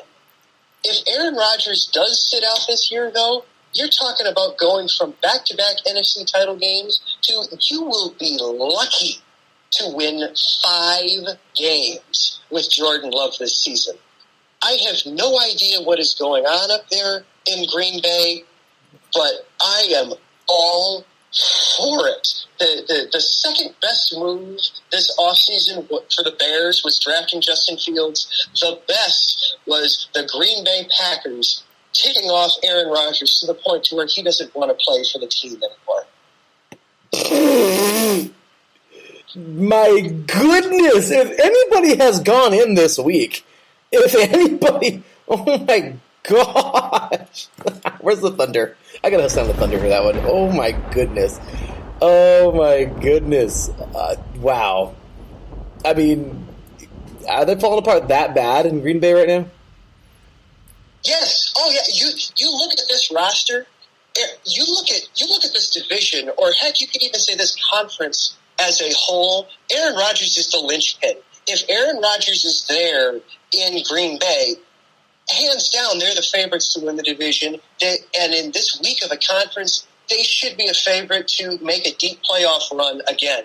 Because eventually, Father Time is going to catch up with Tom Brady, and he's going to fall apart. Apparently, he played all last year on a torn MCL. I don't know how that's physically possible to play with one of your 2 major ligaments in your knee torn, but somehow Brady did it. Eventually, Father Time's catching up to him, which means Aaron Rodgers is the next guy there. The Packers would become de facto favorites in the NFC outside of the West. But if he's not there, there's nobody there on that roster. It would be very much like when Peyton Manning got hurt for the Colts, and they went from being 13-3, 12-4 year in, year out to it was all they could do to win twice in a season. That's the level of drop-off we're talking about here if Aaron Rodgers doesn't show up for the Packers. My goodness. The fire. I'm loving it. Well, I'll tell you right now, ladies and gentlemen, Adam Carnett, good sir. I mean, we went overtime like crazy, but I don't even care. I mean, this is just what you get. All right, when Adam comes on the show, ladies and gentlemen, this has been incredible. I am loving it, y'all. So with that said, ladies and gentlemen, Adam, please let these diehard fans know where to find you, your new show, of course, Chi-Town Weekly over here on iSports Radio. I mean, where can they find you, man? Yeah, of course, you can hear me every week here on IE Sports Radio. I am currently on Monday nights, 6 Central, right here on IE Sports Radio, Chi-Town Weekly. Of course, I'm talking Bears. That talk is going to ramp up here as we get closer and closer to the season. But I talk Cubs, I talk White Sox, the White Sox making some moves, looking like a deep run. I get into the Blackhawks, I get into the Bulls. We even throw some college in there from time to time. So you find me every week here doing all kinds of Chicago sports talk. You can follow along with the show on Twitter at IESRC for Chi-Town. You can follow along with me personally on Twitter at Adam_Karnick. And then I was doing a podcast before the pandemic when I started doing IE Sports. I kind of took a break from that. I'm looking at getting that relaunched this season. That's going to be Bear Down. I did that for the 2019 season. I'm looking at doing that again here for the 2021 season. You can find that on Anchor, and then they have that on all the platforms, Spotify and all your major podcast platforms. And of course, I tweet out episodes as I record them and as I release them. Bear Down will be exclusively Bears. I will be recapping the game that was, previewing the week to come, and then just talking news of the team all throughout the season. So yeah, I am here for you. I am looking forward to that. And great stuff as always. We're so excited to have you aboard. And thanks again for joining us here today, Adam. You have, my goodness, sir, you just got out of work and you're ready to rock and roll, man, every single time. So we appreciate you, man. Go enjoy yourself. Have a great rest of your evening, man. Thank you so much for being here today. Take care, man. God bless you and your family. And I'll be talking to you very soon about them Bears. All right. Thank you again, Larry, so much for doing this. This is a blast. I will come on anytime. I'm looking forward to that, man. Take care, brother. We'll talk to you soon. All right. Take care, man. Bye. All right, y'all. That was Mr. Adam Karnick, man. Yeah, that interview went really long, but I don't even care. We'll make time for it on the show. You'll see. I'll make things work. But ladies and gentlemen, that was freaking awesome. Glad to have him here, and there you have it. So with that said, we're going to take ourselves a short break. And when I mean short, I mean short. And when we get back, we'll be talking more NFC North here on 3 and Out, 8 divisions in 8 days, NFC North Day, day number 2 of NFC Week, right here on IE Sports Radio, your direct feed for all that is sports. We'll be right back after this. Sports fans, do you like teams that are tough, cities that are tougher, and fan bases that are passionate about their teams? How about teams that are historic and stadiums that are iconic? Then you belong in Chicago, and you need to check out Chi-Town Weekly. Join me, Adam Karnick, every week as we keep up with all things Chicago sports. Bears, Bulls, Blackhawks, Cubs, White Sox. We'll cover them all, plus more. The Windy City is always buzzing, and we'll keep you up on all the big games and major stories. So tune in to Chi-Town Weekly every week right here on IE Sports Radio, your direct feed for all that is sports.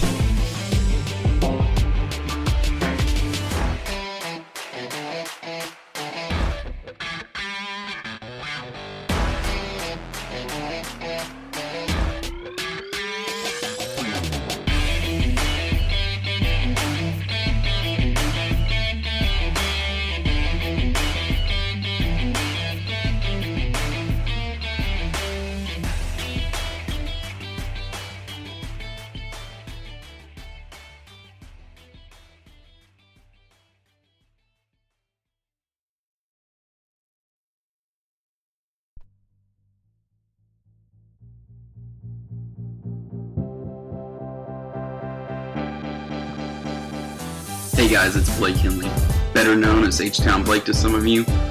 Happy to announce that Bases Loaded is back in full force.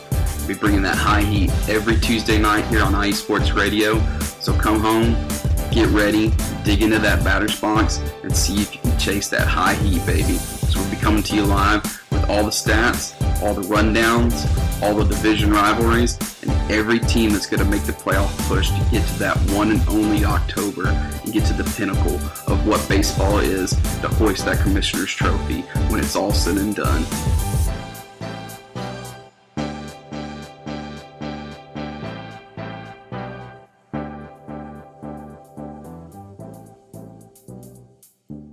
Welcome back, football fans. Well, as we have it, NFC North Day has been quite the gem. Yesterday, NFC South Day to kick off NFC North right here on 3 and Out, 8 divisions and 8 days.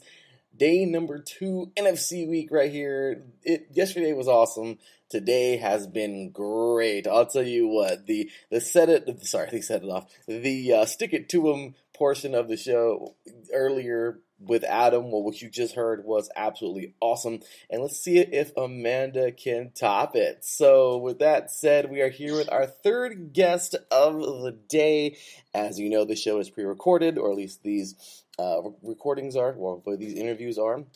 This is actually recorded on Sunday the 18th, because 2 days ago, but this show is live, of course, on Tuesday the 20th, so hopefully you're all enjoying it. I definitely am. This is one fun show to do, and well, we have 2 teams down so far. We're at the halfway point of this show, and we got 2 more teams to go. So we got the Lions coming up to finish off the NFC North, but here to talk about the Vikings, of course, for the third team of the NFC North. She is, of course, one of the newest hosts of IE Sports Radio, or one of the newest hosts on IE Sports Radio. She's quite a diehard fan, and I'm looking forward to seeing all she has to say about her Vikings. Once again, ladies and gentlemen, welcoming the host of our brand new Minnesota show, Frozen Takes with AJ. Ladies and gentlemen, welcoming none other than Miss Amanda. What's going on, Amanda? How are you doing today? Hey, I'm good. How are you? I'm doing the very best I can, and very glad to have you here. I'll tell you what, it's been a fun day, and my goodness, I know this show is recorded, but I can't wait to hear I can't wait to actually hear the recorded one, or the live version of it, where you can actually hear what the other teams have said, of course, about their teams, and even most importantly about your team at the end, because you're going to get a chance to do the same thing in our famous segment we have here called Stick It To 'Em. So yeah, man, at the end of this show, at the end of the segment, you're going to get a chance to stick it to the rest of the NFC North. How's that sound? That sounds awesome. I'm sure that's how it goes, you guys. I mean, seriously, you gotta love these Stick It To 'Em segments, and it's always fun. So all in love, it all in fun. A little sports banter. Yeah, I gotta have it, right? So with that said, first things first, let's go ahead and get into these Vikings. My goodness, talk about last season. I mean, what were your thoughts at the beginning, and then when it all came to an end? I mean, what were you really thinking? Give me your emotions through last season. Well, starting last season, the start was a bit bitter for me, because I was a huge Diggs was number one for me. I actually had just bought his Diggs jersey at the end of 2019. I wore it for one game, and then we traded him. So I was very disappointed in that. But I was like, okay, let's see how this Jefferson, our rookie, does. And we sat him the first couple games. He didn't play. And then, so I was really looking forward to seeing how he does. And, of course, we didn't have a very good start. So I was kind of like, well, that's what happens when you trade your number one. Yeah. So I was a little bitter going into the season, but every season I always hope. I'm like, all right, this is our Super Bowl year. You know, you guys, I mean, the time has, I mean, how do I even say this without stuttering all over my words? I mean, there's been a couple of years where I seriously thought the Vikings were probably going to end up finally doing it, and I really thought that those years would have been, I'm sorry, but I would have thought those would have been the Favre years. I mean, 2010, I can see the NFC Championship now, I mean, versus the Saints. I mean, you guys, it was there. It was there. And it's like, my goodness. Yes, it was. You know, it's like... I was crushed. That's the first time my squad broke my heart. I mean, that, of course, the miracle in Minneapolis. Yes. I mean, not necessarily a miracle for you guys, but that day it was, but then we end up getting crushed by the Eagles. Oh, that's right. No, it was a miracle with you. I'm sorry. I don't know why I thought it was on the opposing side. No, so it was a miracle for you guys. Yes, it was. Yes, I'm sorry about that. I don't know why I thought it was the opposite. Because all I can think of is the opposite. Because I love the famous Immaculate Reception, but as a Raider fan, we don't call it that. We call it the Immaculate Deception. So, yeah, we don't like the Steelers very much. But but with that said, you guys certainly have a promising young squad. So let's go ahead and jump on into this real quick, Amanda. Let's go ahead and have some fun and jump on into your guys' your guys' off season, because of course we all know free agency is a huge part of every season. And right now, you guys, let's go ahead and take a look. I really haven't seen too much of the Vikings offseason this year, so let's go ahead and take a look here at overthecap.com, what I've been using, of course, to check out all of these transitions from the offseason. But okay, so it looks like, one of the major, and how could I forget this? One of the major signings for you guys, of course, Patrick Peterson. I really like this a lot. Coming on over from the Cardinals, I thought he would retire there. I thought he'd be a player, but no, he's going to be there. Re-signing Anthony Barr, I know him all too well. USC fight on. He was a Bruin, so I mean, he was a very good player at UCLA. Another Sheldon Richardson, I think, is just major because that's another big monster right there in the middle. I really like that. I mean, you guys brought in some great plays. Stephen Weatherly, oh wow, from the Panthers, another big pickup there. Mackenzie Alexander, which is huge. His story was beautiful, by the way. If you ever knew about Mackenzie Alexander, he actually used to pick. I don't know if it was fruit or what he was picking with his family, though, from a young child. And, I mean, his only dream was ever make it to the NFL. And once you know it, he ends up getting to, I mean, that was his only dream or anything. But he actually ends up having a very good high school career. He goes to Clemson. He freaking plays. And wouldn't you know it, he gets drafted and he's in the NFL now. And it's like this young man who used to pick freaking fruit with his family as a child. That was, apparently, wasn't the richest family, and it's just one of those rags to riches stories. I think, and amazing. So that's awesome to think he's going to be in purple and gold now. So awesome pickup there. Ty he Smith actually was on our team 2 years ago, I think, and then we traded him and then brought him back. Okay, well, I see. I was unaware of that, but man, I mean, what a great story there. I mean, but look at this. I'm excited to have him back. I think so too. Ty Smith, another corner. Mason Cole. You guys got a center. Perry Nickerson from the Packers. I mean, my goodness, you guys actually have a lot. Xavier Woods from the Cowboys. Gosh dang it, when did you guys sign all these guys? Oh my gosh, this is legit. But Brashad Breeland, that is huge. Your guys' secondary is gonna freaking rock, man. This is awesome. Mm-hmm. But then we look at the departures. And Anthony Harris, pretty big time safety, heading on over to the Eagles. Kyle Rudolph, I never thought I'd see him leave the Vikings, but he's going to the Eagles. To the Giants.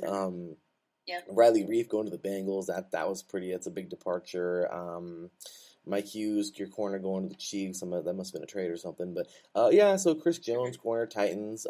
Mike Boone, running back, going over to the Broncos. So, as we can see here, we've seen, Afedi Ogundibo, I believe, I don't butcher his name, but he's on his way to the Giants. So, really, I just think that I see all these players, and there's lots of departures and everything. So, go ahead and tell us all about what you think. Give us your thoughts on all of the departures and all of the pickups, and let us know what you think are the biggest departures and pickups. Mm-hmm.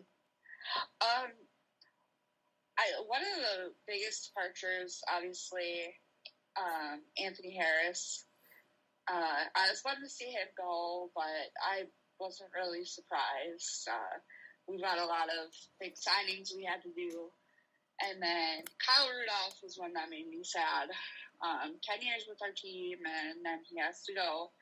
he had already restructured his contract last year or the year before, I think. So at some point, he's aging. He's still doing good, but he's aging. So it's sad to see that go. But with that gives Irv Smith Jr. a chance to kind of shine and show what he can do. He has been injury prone though, so we'll have to see how that goes. I was really happy with all of our secondary pickups. I think that should be good. And then I am super stoked to see how our defense does this year. I think we made a lot of good moves with our defense as well. I mean, it looks like it to me. I think you guys have made a lot of big pickups. I mean, this looks pretty legit. The Vikings, and of course, we know this is one of my favorite divisions because I always call it the coldest division in the NFL because seriously, like, my goodness, you guys play in freezing cold, and I mean, I've always wanted to play something cold, but I don't know. Everyone always says once you play in the snow, you're never going to do it again. Like, it is just miserable out there. So I mean, but I love it. Like that to me, that's toughness right there. Like you're not only fighting the other team, you're fighting the freaking elements. Okay, like Mother Nature's in the field too. You know what I mean? Like. Yeah, like, absolutely. That frozen tundra, I love it. I mean, I don't care if you guys play in a building; it's freaking freezing. I don't give a crap. You know what I mean? Heated field or not, So I'm sure. So with that said, let's take a quick look here at your guys's because this was something that interests me always interests me, and I love talking about it. And of course, that's the draft. And this year, like I said, I wasn't too all over the Vikings. Of course, I follow everybody, but just drawing blanks right now of how you guys or who you guys drafted and everything. Let's take a quick look here at some of your draft picks from this year. So first things first, Virginia Tech. Oh man, Christian Darsaw. Tackle out of Virginia Tech, big boy. I'm sure you guys are gonna. The offensive line is very, very, very vital. So it's nice to see, you guys picking up a big man, not being afraid to. Everyone always says that's not the most popular pick and everything, and it's not. But at the end of the day, I mean, I hate to say this, and I don't want to be such an a-hole, and I really don't want to do this. But at the end of the day. The Bengals, I mean, yes, you can get all the fancy receivers and quarterbacks you want, but if you can't protect your quarterback, nothing's going to happen. You know what I mean? So yeah, absolutely. I always love when a team just has the freaking, they have the, what's the nicer word for this? They just have the umph. You know what I mean? They have that, like, they're okay with picking a big boy because they may not be the most popular pick. Everyone's like, who's that? Whatever. Yeah, but when your quarterback has 5 seconds to throw, they're gonna love him. You know what I mean? Like, when your running backs have big open lanes to run through, yeah, you can thank those big monsters up front. So yeah, I like that pick a lot. Next up, Kellen Mond. This was interesting because Texas A&M quarterbacks, they're usually pretty dang mobile, pretty good, and he is none other. I mean, he is definitely a pretty good quarterback out of Texas A&M. Gig 'em. So I think he is definitely a nice pickup there. Then you guys went ahead and went with North Carolina. Chaz Surratt, linebacker. Anthony Barr's still there. You guys are adding some more to linebacking core. So really good stuff here. Ohio State, you got a guard here, Wyatt Davis, big boy there. And then of course it continues, and man, there's been a lot of picks. So. Let me see here. Patrick Jones, the second from Pittsburgh, a defensive end. Got an edge rusher there. I don't want to butcher his name, but King Kulanu, I believe, out of Iowa State, running back. Cameron Bynum, safety out of California. Of course, he's a Pac-12 player. But anyway, so with that said, I want to go into every single one of them. But with that said, what did you think? What did you personally think, Amanda? What was your thoughts, or what were your thoughts on this draft? And if you can, go ahead and give the Vikings a grade. Well, so first, honestly, I would give us an A. I think we absolutely nailed the draft this year. I was super happy we went with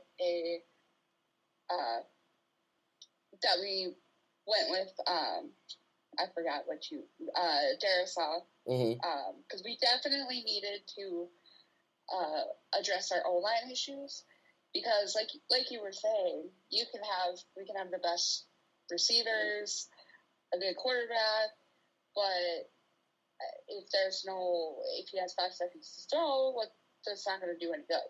Mm-hmm. So we definitely needed to address that. So I was super relieved when our first pick, I was like, okay, we're actually going to address that this year.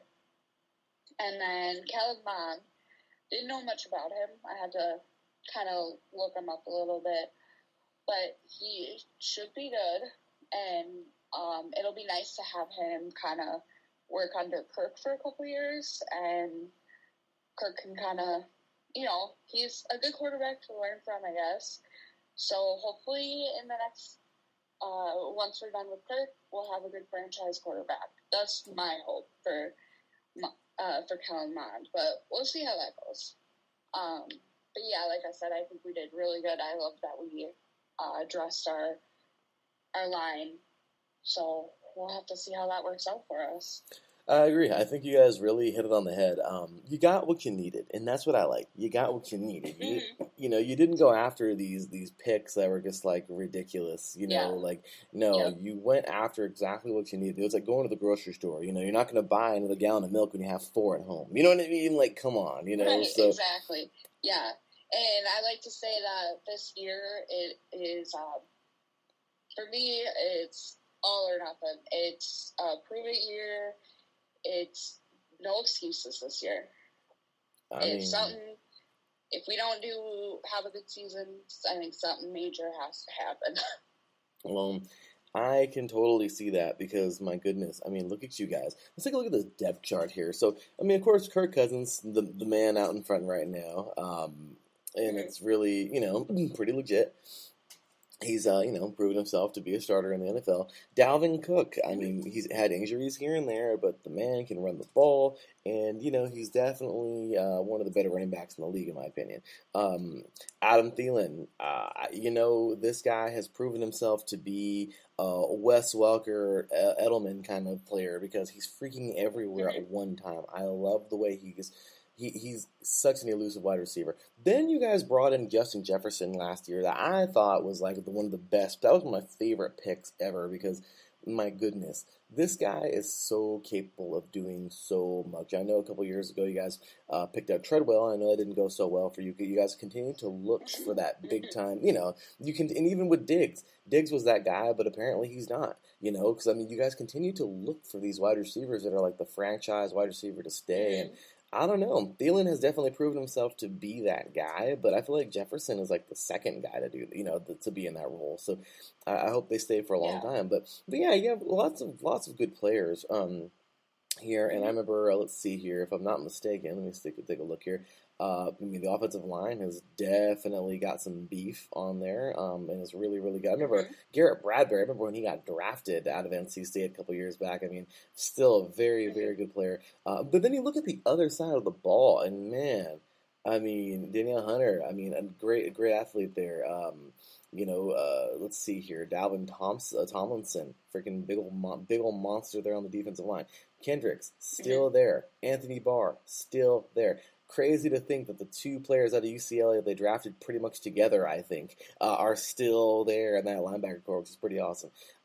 Xavier Woods. Now you guys add Patrick Peterson. Seriously, this team was actually pretty gosh dang good, Amanda. So really, with all that said, I want to know, we just went over that right now, we talked about all that. What are all of your thoughts? Give us every one of, you already said it, it's make or break. But what does that for you? Go into more detail. That you already said this is what you expect this season out of your team. What makes you say this is make or break? And if not, hey, contracts got to go. Or they're going to get ripped up. Who knows? What you kind of make or break you're talking about. But I'm just saying, what are you thinking personally? Like, what do you feel like this team can really do this year, and why?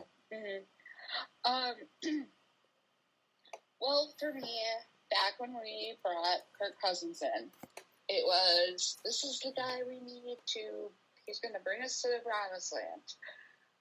Well, we've won 1 playoff game since we brought him in.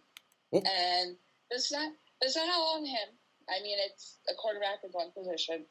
But we have addressed the O-line issue as long as, there's no major injuries there. We have a stacked defense.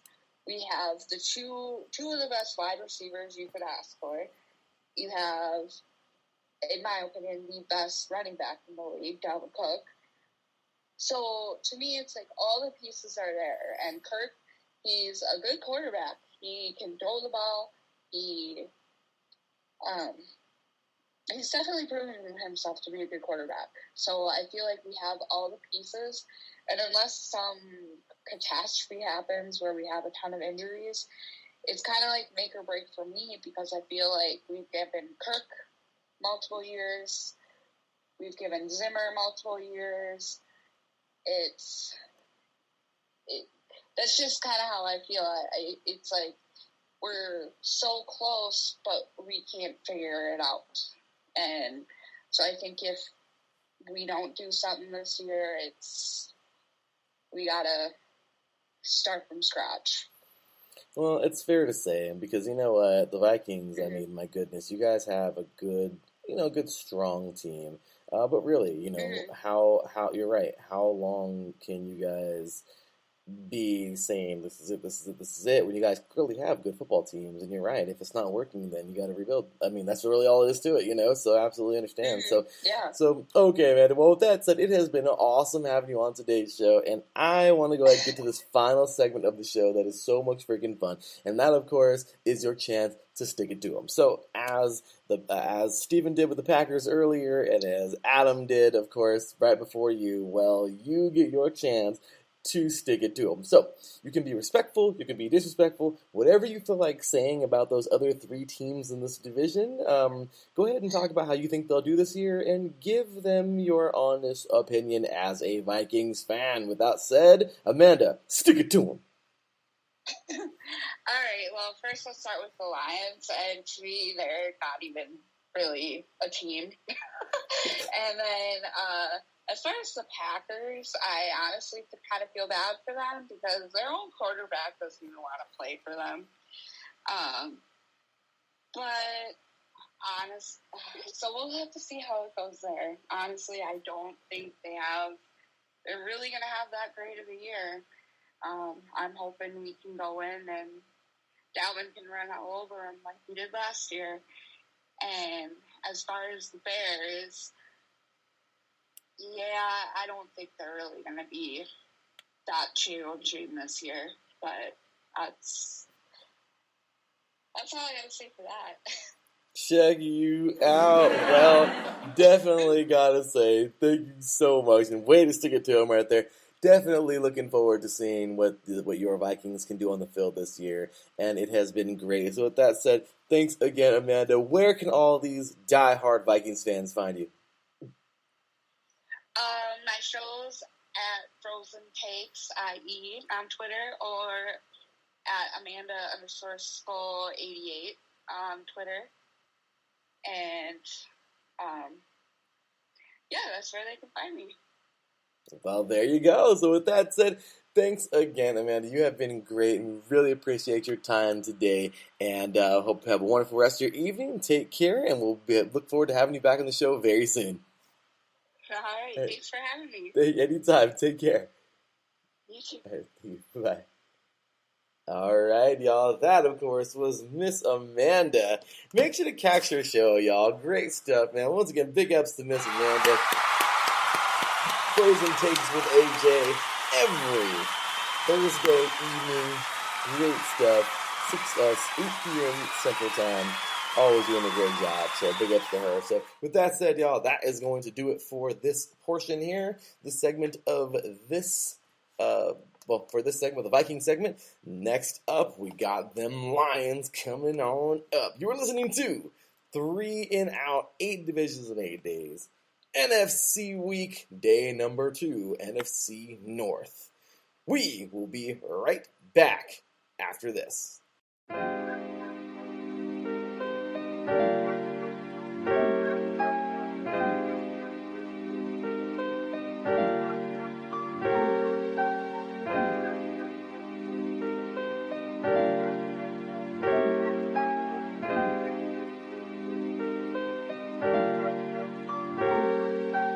Hello, ladies and gentlemen. My name is Davidson.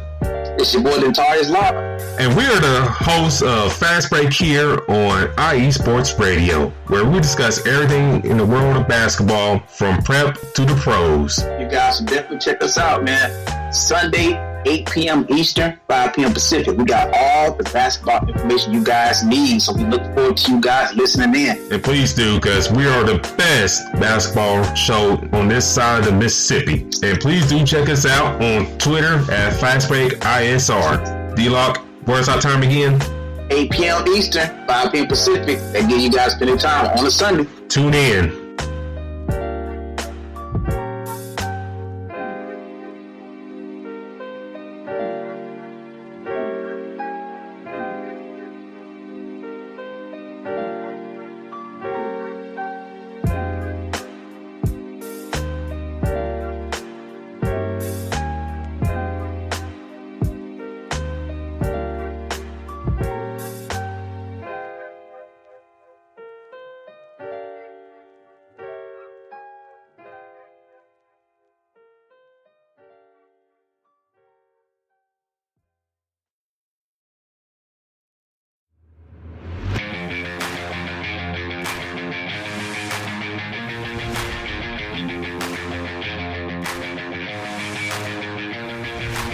What's happening, sports fans? Are you a fan of Southern California sports? Are you looking for a show hotter than a hot summer day in California? Then look no further than the SoCal Supreme Sports Show, where I talk about all things Southern California sports. That's right, all sports teams from Southern California. From the hard-hitting tackles of the NFL, to the killer crossovers and big three-pointers of the NBA and WNBA, to the grand slams of the MLB, to the bone-chilling goals of the NHL, and to the booming kicks of the MLS. The SoCal Supreme Sports Show has it all for you. Oh, and let us not forget about the college sports as well. So join me, Taryn Rodriguez, every week here on IE Sports Radio, your direct feed for all that is sports.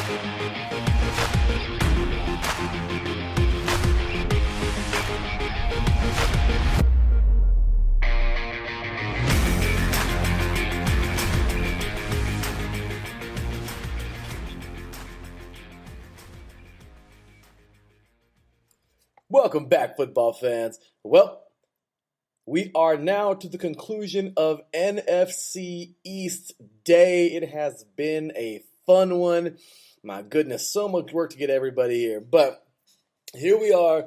We now have 7 teams down in the NFC, and we're about to conclude our second show of the 8 divisions in 8 days, and we're concluding it with the Detroit Lions. So, here to help us out doing that, here to cap off NFC North Day, I'm very happy to bring on, hopefully for his first of many, many times, real cool guy and definitely a die-hard Lions fan. Ladies and gentlemen, welcoming here, as I mentioned already, hopefully many, many, many times. Ladies and gentlemen, die-hard Lions fan, welcoming Mr. Doomus Mike. How's it going today, brother? How you doing today, man? You doing good?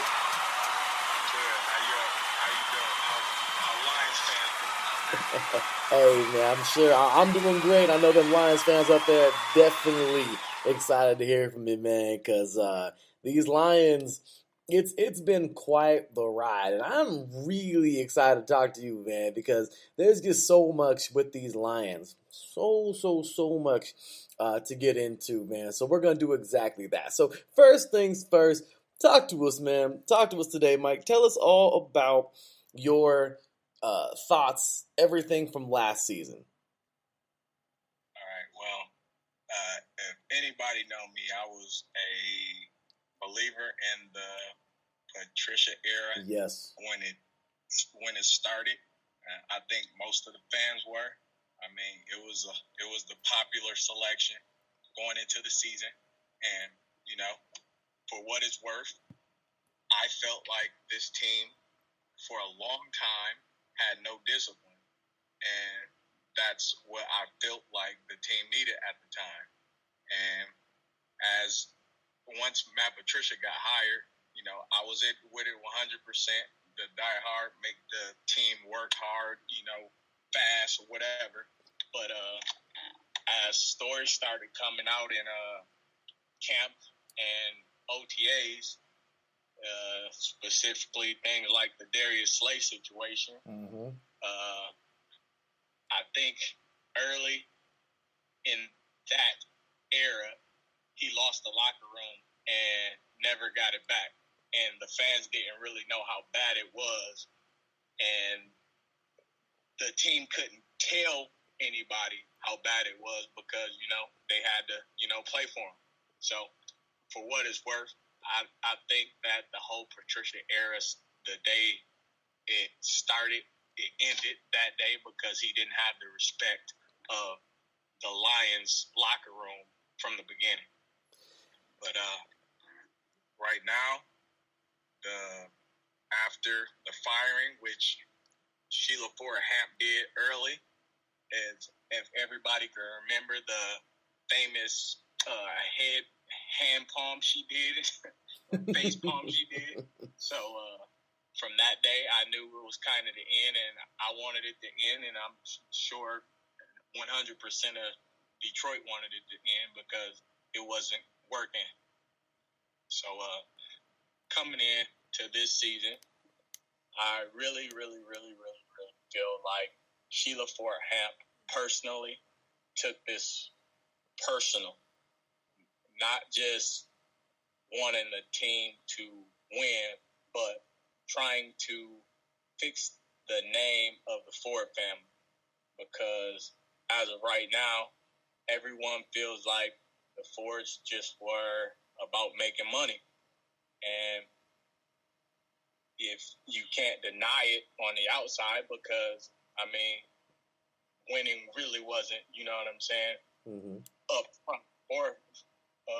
front with them, because they made a lot of sketchy moves and, overpaid players, underplayed players, moved players, or drafted players that just weren't good just to, fill seats, which you don't have to do for Lions fans. It's like, this is Detroit. This is a football city. We're going to pack Ford Field, the Silverdome, no matter where you put it, we're going to fill it up regardless who's on the field. So you don't have to sell us anything because we're just that diehard towards our team. Mm-hmm. And for a long time, that's what it was, is they were just willing to, put something on the field and knew we were just going to show up, so they were getting paid. And, of course, you got 3 generations go by, and we're going to fast forward, so because I don't want to make this long. Sheila Ford-Hamp finally takes over, and like I said, she's taking it personal. So she's trying to restore her family name on top of restoring the team that, she grew up as a kid watching, because, she was a kid when this thing started. Mm-hmm. You know what I'm saying? So she hired the guys that she felt like would 100% just listen to her vision and play it out. And right now, after hiring Brad Holmes, which was totally left field from everybody, which was the freaking most genius hire I could think of right now, because no GM, I don't care how long they've been doing it, no GM did what Brad Holmes did in the this past draft. He got 6 top 100 players fall in his lap, and he didn't reach for them, not one. So it's like you have a GM that's willing to sit back and build the right way, starting from everyone wanted a wide receiver, taking a tackle and Penny Sewell to make sure that Jared Goff is standing upright in a season where it's a make or break for him, rather than giving him a wide receiver and having a top 12, top 13 line. Now you're looking at a top 3 to top number 1 offensive line, behind something that you got to do, like run the ball. So you're making it better for DeAndre Swift. So for me, I see a lot more wins coming out of this season than most Lions fans, and that's just what it is. I love it, man. So straight up, let me go just get the applause button, man. Dumas Mike coming in here just spitting fire, man, dropping bombs. And I'm loving it, man, because you're absolutely hitting it on everything. I'm loving it. Great stuff as always, and certainly Sure, great stuff. I've never been on the show before. I know you haven't, but I'm just saying, great stuff, man. I know you got plenty more of that. So thank you once again for being on the show, man. You really came out the gates, and I'm looking forward to the rest of the segment. So let's take a look at the free agency, man. So of course, season would come to an end, and here we go off to the free agency, of course, courtesy of overthecap.com. Jared Goff, Matt Stafford. I mean, let's just get the elephant out of the room real quick, man, or address the elephant in the room. Goff comes to the Lions. Stafford goes to the Rams. Were you a fan of this? If you were, why? If you weren't, why not? I was a fan of Matthew Stafford finally breaking through, which is something that I'm sure about, I'll say 70-80% of the fan base wants to see. So I was 100% behind him moving because I knew coming into another season we were just going to be stagnant, and we don't have enough money and cap to get the type of players that Stafford needs around him to win. So with that said, I wanted the best for Matthew Stafford, but I wanted the best for the Lions first, and Matthew Stafford made that happen for us by making sure that we got those 2 first-round picks, and now he goes to what they should be a top 6, top 7 team in the league. So we're looking at a playoff berth for Matthew Stafford, and it's up to him to change the narrative on his career. I'm loving it, man. I think absolutely, man. I'm a fan of that as well, man. So are you pretty confident in Goff coming in and leading your team now? Oh man, Goff's going to be awesome. Like, people are underrating Goff, and you have, for what it's worth. And I go back and I'm just going to take all of the things that I hear negative about him that I had to go research myself to see, okay, why are these people saying something? Because there's a reason for everything. In 2018, you can't be the number 1 fantasy quarterback in football and just completely fall off to 31 in 3 years. It doesn't mathematically make sense. So I had to go and find the math and why Goff went from the top offense and going into a Super Bowl and then going to the number 31 quarterback in fantasy because of, turnovers. And for me, when the Rams started, they built the team perfectly around Goff because they can afford it, because he was a rookie quarterback, and they brought in Todd Gurley. They had a number 1 offensive line, and then they brought in 2 deep threats that didn't cost them much. They bought Brandon Cooks from where was Cooks at the time? I think he wasn't at New Orleans. I can't remember where he was. Was he a Patriot? They brought in Brandon Cooks, okay. And then they drafted Sammy Watkins. So he had 2 outside threats and then slot receiver. Jared Goff had the number 1 passer rating on passes for 2 years straight in 2017 and 2018, throwing downfield to Sammy Watkins and Brandon Cooks. Mm-hmm. And once they traded Cooks and Watkins and drafted Kupp and then brought in Robert Woods, they no longer had any deep threats. Both Cooks and Woods are possessions receivers.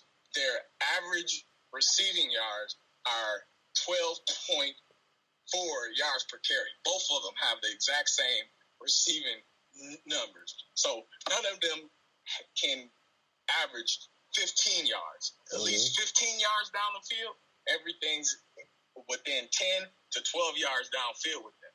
So they blamed it on Jared Goff not being able to make passes downfield, and it just didn't make sense to me. So I went back to those numbers, and like I said, he was elite throwing it downfield when he had receivers that were averaging 17.3 yards per catch, and then he was terrible with receivers that only average 4 yards per catch.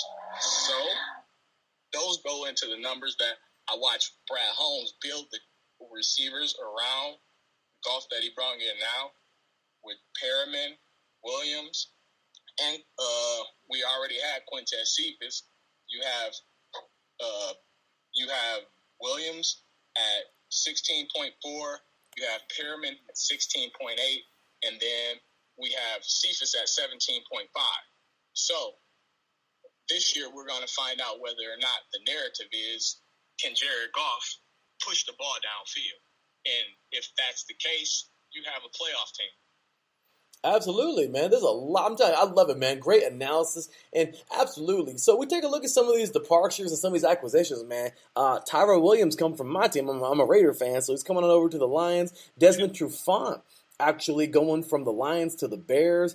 Justin Coleman going to the Dolphins. I mean, you know, Michael Brockers, I think, in my opinion, I don't know. I mean, the quarterback thing is huge, but I'm a defensive lineman myself. I love defensive line. I love defense.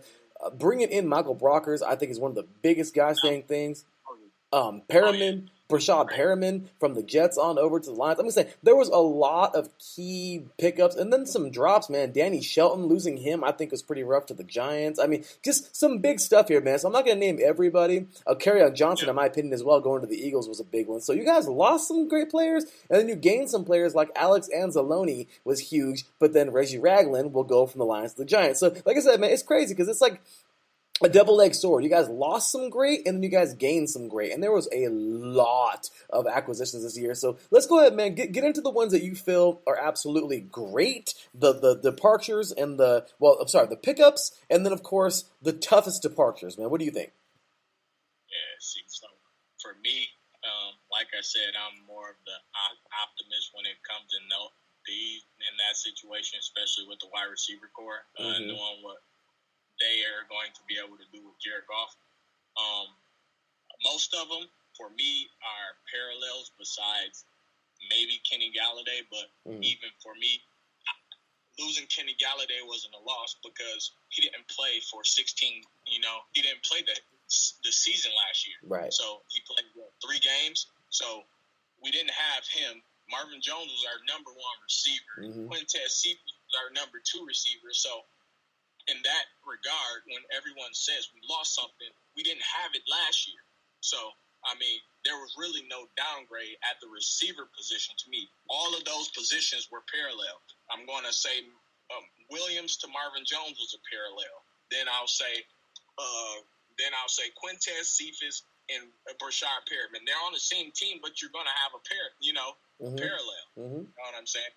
And then we're going to the linebacker position, losing Jared Davis, and which I know Dan Campbell didn't want to lose because that was probably the first person that he mentioned when he said he saw film was the way Jared Davis plays. So him going into the draft because he didn't want to spend any money, which I appreciate, going into the draft and getting Derek Barnes. So because Jared Davis wasn't a very good coverage linebacker, he was great sideline to sideline. I mean, straight up nose for the ball. But in coverage, he was just not good. And I think Derek Barnes has a higher upside to be able to be a cover linebacker in the middle and still be able to run sideline to sideline. So I think that's an upgrade. I think so too. What was that? No, I agree, man. I think so too.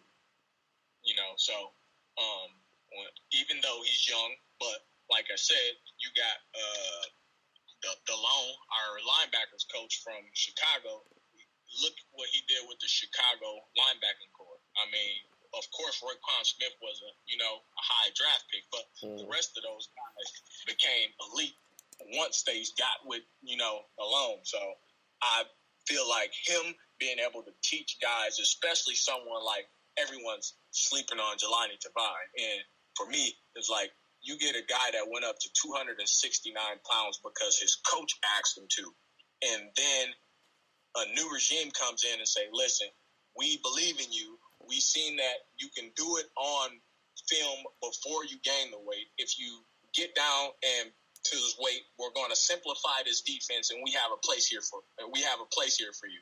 That's going to be a Jelani Tavai. He comes from Hawaii. He's a smart kid, so I like smarts over athleticism any day at the linebacker position. Mm-hmm. So that's going to help Jelani Tavai, which is going to be an upgrade at the linebacker position.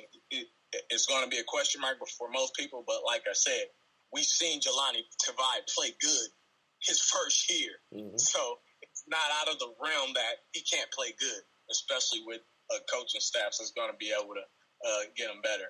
And then you have Aaron Glenn and Aubrey Pleasant as defensive coaches. And then you have this young secondary with all this promise. Like, you put in Aubrey Pleasant and Aaron Glenn together, the two minds that had the Rams secondary and the Saints secondary is the number 2 and number 3 secondaries in the league at one time together. It's like, come on, you're going to tell me that this secondary is going to be bad? Like, that's just ludicrous. So, like I said, I don't see this team being anything of the fraction looking like what Matt Patricia put on the field. You know, I was such a big fan. I was a big fan of Matt Patricia, man, and coming in, and of course that did change as well. I was like, man, that sucked. But yeah, absolutely, man, I think things have changed for the better. And let's take a look at this draft, man. Courtesy of ESPN.com. You guys didn't have very many picks, but I feel like you guys hit it right on the head, man. Number 7 overall draft, Penei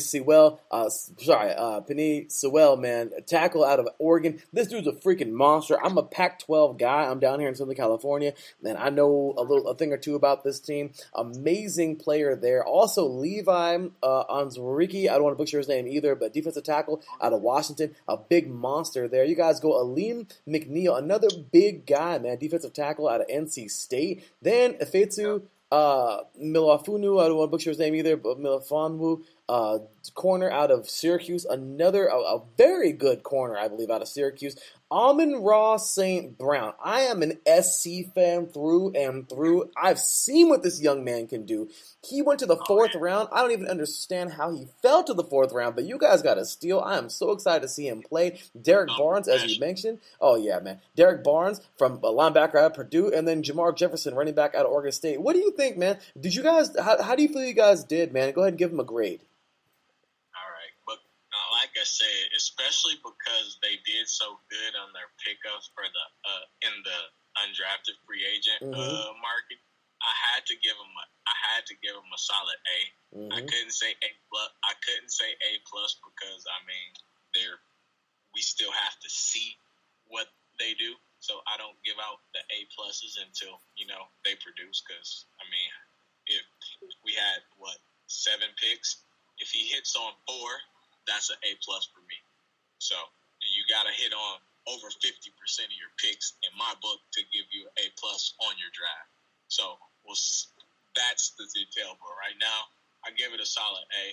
Levi and Aleem McNeil, big upgrade in the middle. We couldn't get pressure. Matt Patricia wanted to run the 3 front with the nose tackle, but I mean, when you got a nose tackle that you're putting out there 1,068 snaps in a year. I mean, not taking no time off, like Danny Shelton, and for what it's worth. And then that's why he got hurt. And then having to thrust the rookie John Pennicini in there, which he held his own, which is why he's going to be very, very good coming this next year.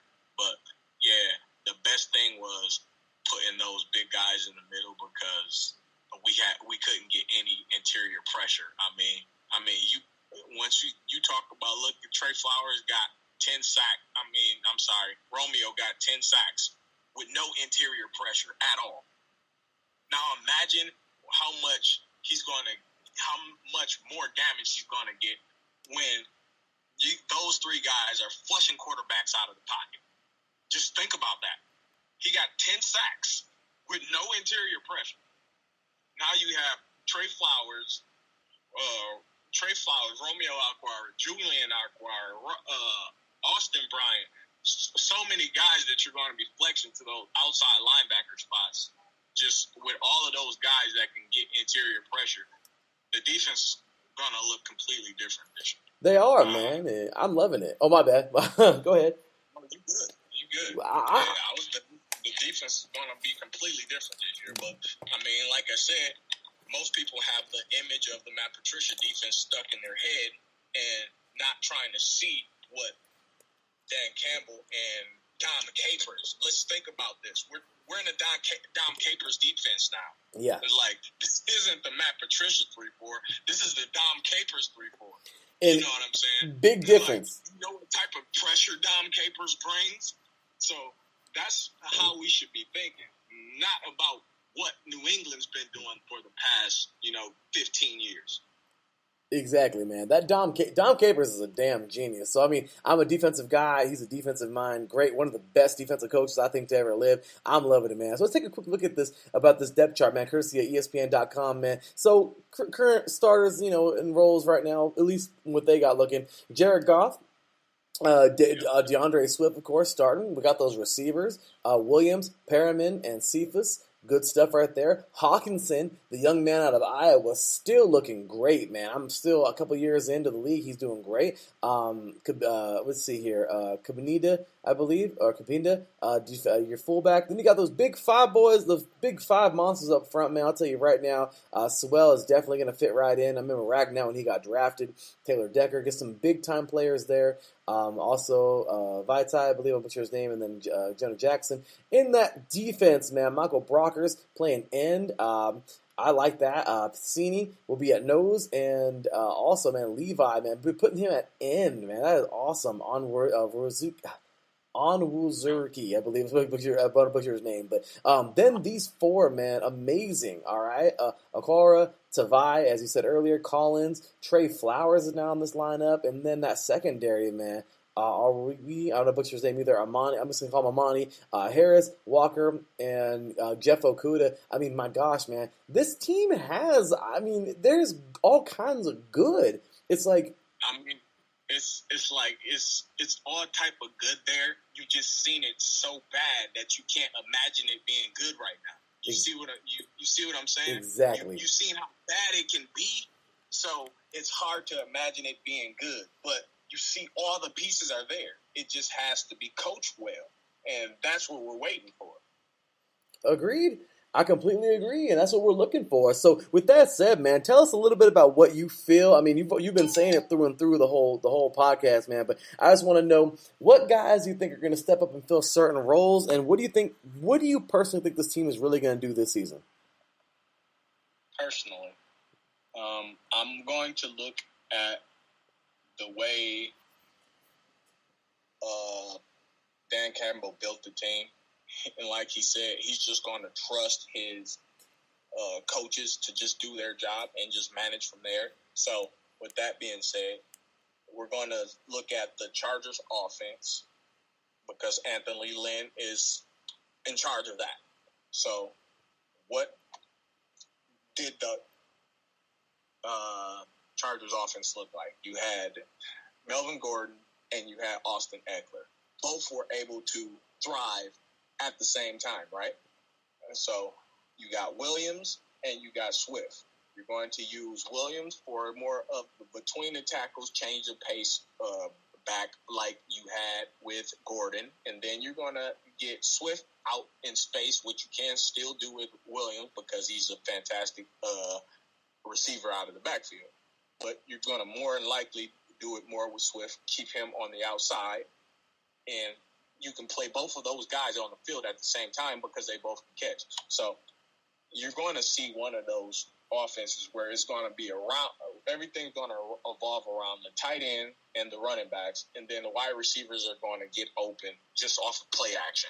It's not really going to be any it's not going to really be any sit back every single snap and spread because that's not what we want to do. We want to run the ball, but we're also going to have spread concepts because Anthony Glenn told us that we're going to be able to get Jared Goff in shotgun, and he's going to be able to see the pressure coming, which is part of the reason why he's been so bad because he's been bad under pressure because he's been under center the most on any quarterback in the league the past last 4 years in Sean McVay's offense. They run under center almost every play because of almost everything is play action.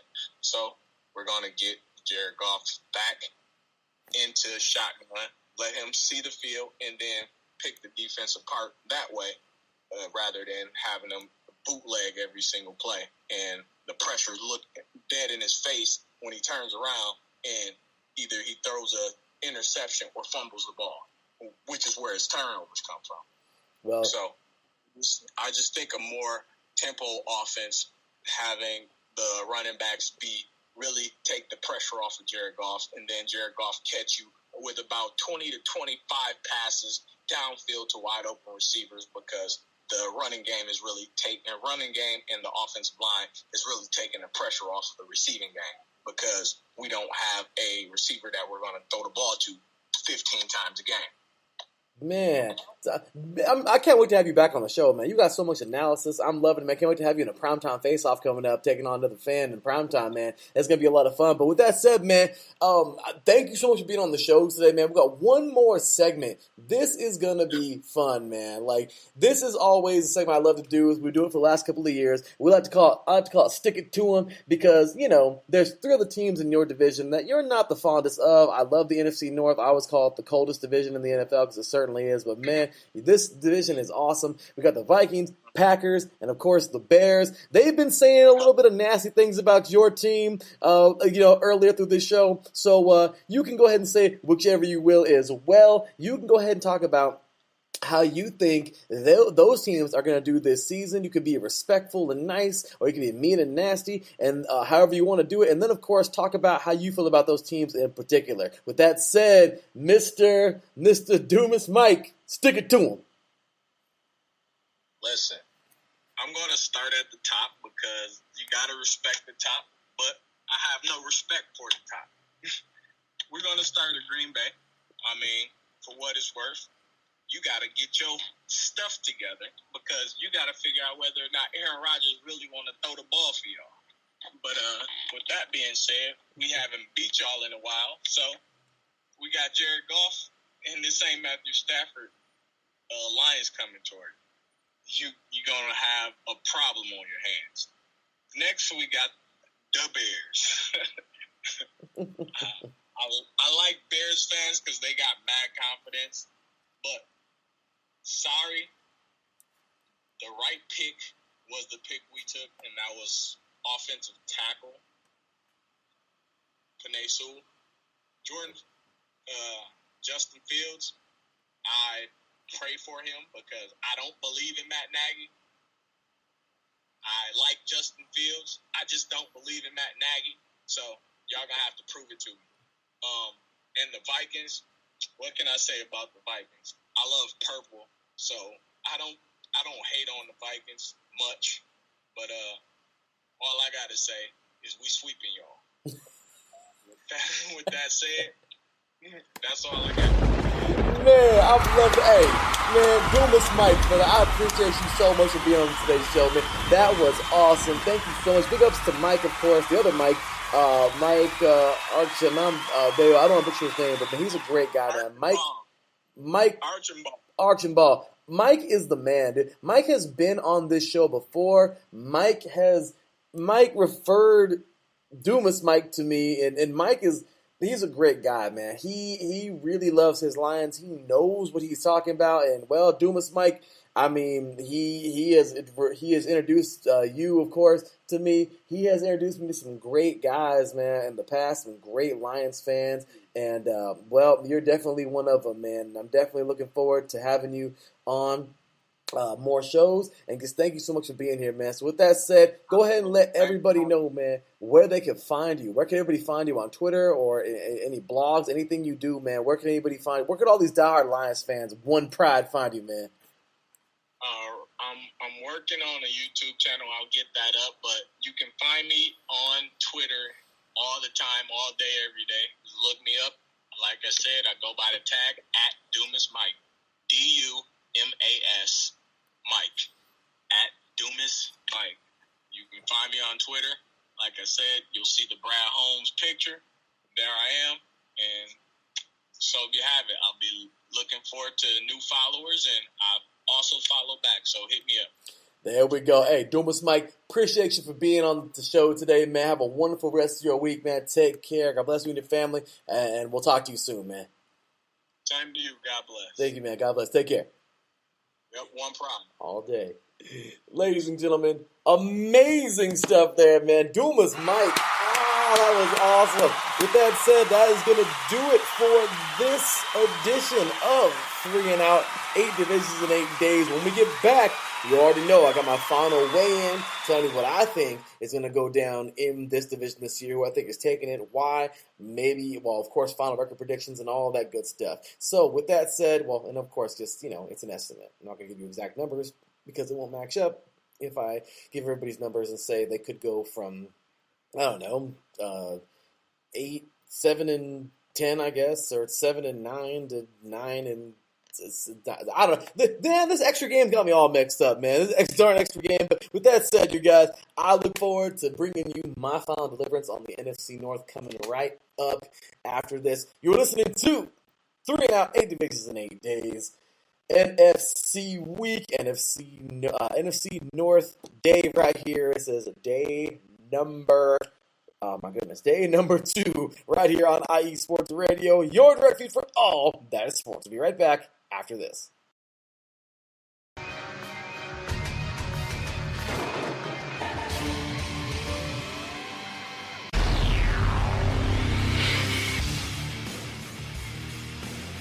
Wrestling fans in the podcast world, you are in the right place to listen to the right show, the premier show in the professional wrestling podcasting world. This is Ring Rambling Radio, and you're listening to one of the co-hosts. I am Martin Sandoval, a.k.a. the SoCal Saint, along with my 2 co-hosts, the lovely Felicia and my boy Matt. Yes, every Saturday or every other Saturday morning, you can listen to us, the premier wrestling team, giving you the premier wrestling news, rumors, updates, event discussions, everything that has to do with professional wrestling. You're in the right place. IE Sports Radio presents Ring Rambling Radio. Don't miss it, because it's just too sweet.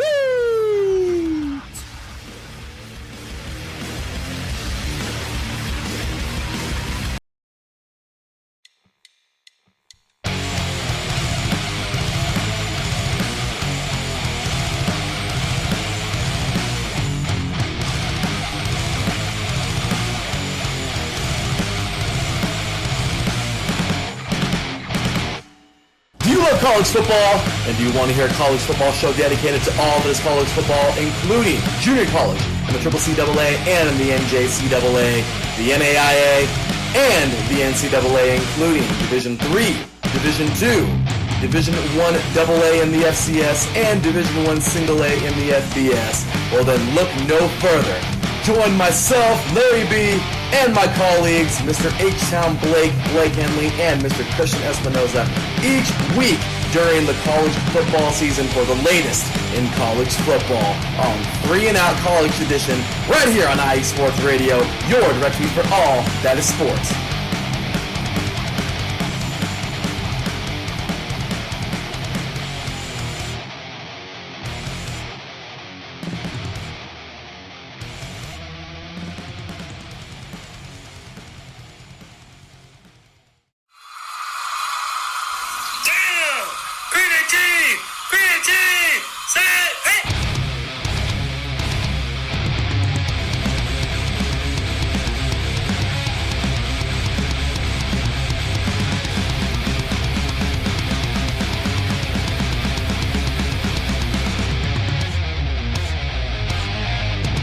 What's going on, football fans? This is me, your boy Larry B, inviting you to join myself, Colin Reynolds, Mike Pat, and John Felipe for one of the most electrifying football shows you have ever heard.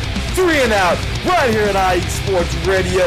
Recap of the week before, a preview of what's to come, and of course, 3 hardcore head-to-head prime-time face-offs each week. You don't want to miss it.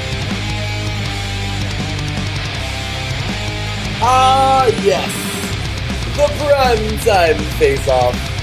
Such a fun time every time. Alright, y'all. First things first, I'll tell you, can we just get a hand clap for everybody who was a part of today's show, man? That was awesome. That's right. That was awesome. I am so freaking excited for this entire division this year, and it just says a lot moving forward, because this to me is really a toss-up, and some of you may say, well, why is this a toss-up? Well, seriously, you guys, I think the Lions are a little better than what people give them credit for, but like Mike said, we're going to have to, they've been so bad for so long that you fail to see the good in it. So, no, he's absolutely correct, and I really do feel like that they're going to have to prove it themselves. The Vikings have every chance of being good. They've had every chance of being good. A couple of years ago, the Vikings were in the NFC North for me. NFC North Conference Championship. I think it was the year after, of course, they were in there. But, I've had this team so good for a long time. And they've literally just fallen apart every single time. And they've given me no choice. I was calling them along with the Houston Texans. Of course, I've been calling the Texans this for years, a paper team, because that's all they were, is good on paper. But the Vikings have certainly joined them. They look good on paper, but nowhere else. Definitely not on the field. But can that change? Can that be, has that changed now? As for the Packers, man, this team has every bit of strength in them, in my opinion. They have, the Packers have their leader, which I don't know if he's going anywhere. I don't think he is. But really, you guys, the leader of this team, Aaron Rodgers, my goodness, he stays. They're amazing. He's not there. They forget how to play football. But they have lots of great in them. They were, they just removed from a deep playoff run. But is it enough? Is it enough? Will this team be strong? Will they be, is it enough to get them to where they need to be? So, with that said, go ahead, everybody. Of course, and the Bears. How can we forget about the Bears? Overall, you guys, they have a strong young quarterback, but we're yet to see anything from him yet. The defense, of course, is going to be solid, but is it going to be enough to get them through this division? So we'll get into that momentarily. So everybody jump on over to the 3 and Out. That's at 3 and Out. 3 and Out, all spelled out, IESR. Go ahead and cast your vote. Scroll down, cast your vote for who you think was the best Stick It To 'em segment. That was pretty awesome. That's going to be a close one to call. But we're going to get into everything real fast. I want to make sure that we get into everything like we did last time. And this is going to be fun. All right, so with that said, taking a look at a few of the depth charts. Overall, you guys, the Packers right now, we talked about them, of course, earlier with Stephen Copeland. And overall, you guys, if Rodgers stays, the team is solid. Aaron Jones looking good. Devonta Adams, Lazard, also Valdez-Scantling. We have... I always butcher his name, but Equanimus St. Brown, of course. We take a look at this team, and we know how well they're put together. We know how strong they are, and we can see how they... by the way, big ups to the chat room, by the way. It has been bumping all day long. Big ups to everybody. Big ups to my boy Taryn, man. Taryn voted Adam, and Adam did stick it to him, you guys. That was a good one. Mike was close to... Amanda was a little bit nicer, but definitely she had some fire in there. And yeah, man, Steven weighed in, man. He really did. So with that, let's do a quick look here once again on some of my key matchups this year that I'm really excited for. Overall, what I want to see the most, my goodness, out of these Packers, as I said earlier, the offensive line is legit. Bakhtiari is still there. They haven't listed as questionable right now on the ESPN. On the ESPN depth chart here. But, deep offensive line, solid, but I don't know. We shall see. Once again, if Rodgers plays, suppose the entire team is good. But you have that classic 34 defense there. Really, they're good, but overall, Jair Alexander is definitely the best player on that defense.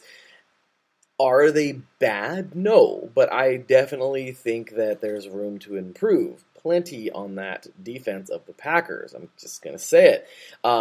you take a look over here at the Vikings depth chart right now, and yeah, you're led by Kirk Cousins. Okay, he's, other than, we'll see. Of course, every quarterback in this division, we'll take a look. So, Andy Dalton, if he is the starter, okay, veteran, but how good is he really? Kirk Cousins, he's a little bit. I think he's a little bit better than Andy Dalton. Jared Goff, okay, he's had good years with the Rams. How far can he really take them, though? Is this his team? Is this the team that's gonna, he's gonna help get there? And then Aaron Rodgers behind him, Jordan Love, if Aaron Rodgers does go somewhere else. So quarterbacks in this division, good, definitely good. Aaron Rodgers, for sure, the best of them all. But then the variables. If Fields plays, okay, if that works out. Kirk Cousins is going to have to be the guy in Minnesota. There's no doubt about it. I mean, his backups and everything, not bad players, but just, he's the guy there right now. The same thing with Goff.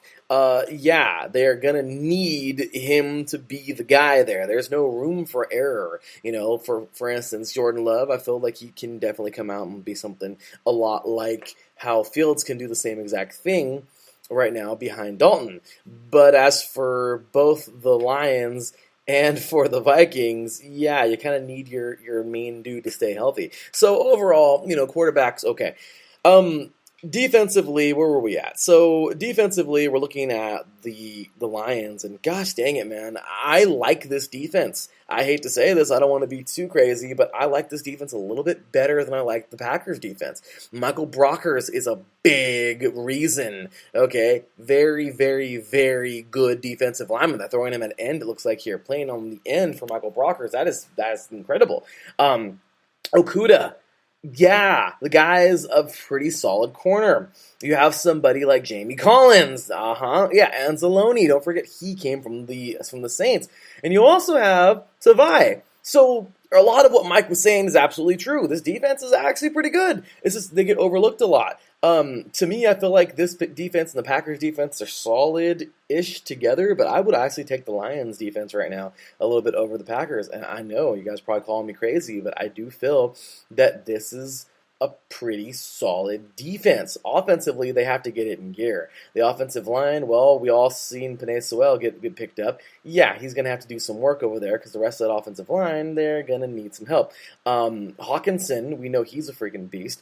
But really, who else? I mean, Perriman, yes, Bashad Perriman, pretty good receiver. But, DeAndre Swift.